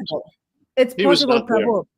He was there only about 2 weeks. He was there about 2 weeks. That's it. He wasn't there before, and he wasn't there after. He left with me in the same car, October 16th, to go to the airport.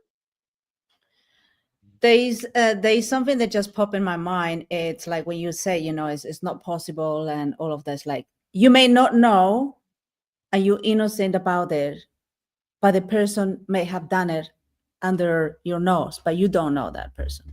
That's one possibility. Yes.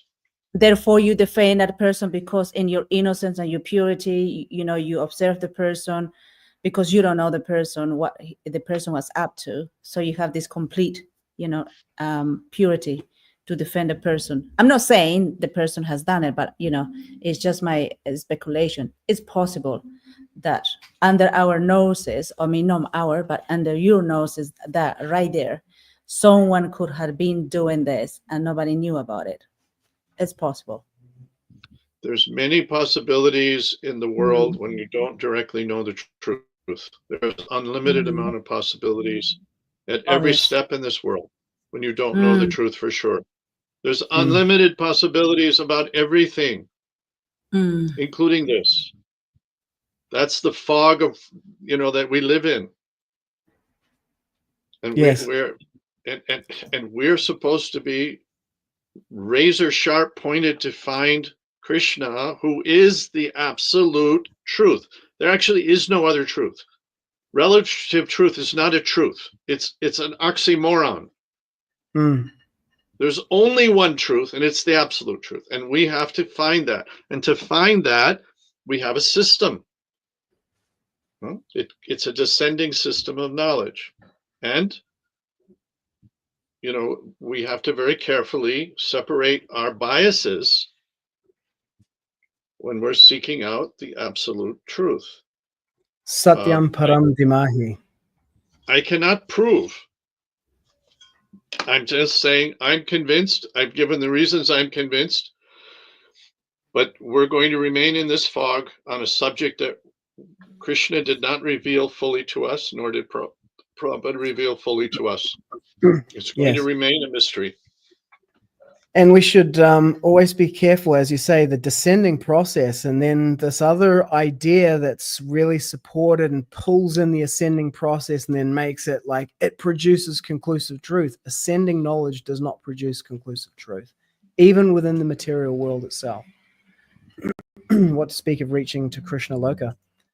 Prabhu, here is a comment from, I think this is probably we've had the blessing of your time so generously today. I know it's getting late there where you are in the US. Achyutananda Das says, it's been a very interesting listen. My humble obeisances to Abhirama Prabhu and Dana and Sitapati. Thank you for the mature discussion. And My apologies to Patita Pavana Nitai Guru-das if we misrepresented you in any way or left you feeling that you were misunderstood. We got the citation that you sent for the recording, and I'll pass that on to Abhirama Prabhu, and Dana, Devi, and I will also listen to that as well. Is this the Patita Pavana, my godbrother, my senior godbrother? No, No, it's another. it's someone else, Prabhu. Okay. Well, my apologies also if I offended. It's a important subject, and I feel especially the burden of weight to, as Prabhupada said to me, my death must be glorious. So I feel that I've been specifically assigned to try to help others see that how Prabhupada's death was glorious, how it was, right? Not to create a new narrative like Paul. Was it Paul of Tarsus? Tarsus. He was Paul of Tarsus. So I'm sorry, sometimes I get a little passionate. I'm sure you're a very, very sincere devotee and do so many things for the Lord. So please forgive me, and all of you, if I have spoken harshly or wrongly. I've tried to act as best I can. Thank you so much, Prabhu. Dandavats. Anandikore Shashtang Dandavats at your lotus feet. All glories to your service to Śrīla Prabhupāda. Thank you, Prabhus. Thank you very much. Hare Krishna. Hare Krishna. Hare Krishna. Hare Krishna, Thanks Prabhu. for tuning in to all our listeners. Hare Krishna. Hare Krishna. Hare Krishna.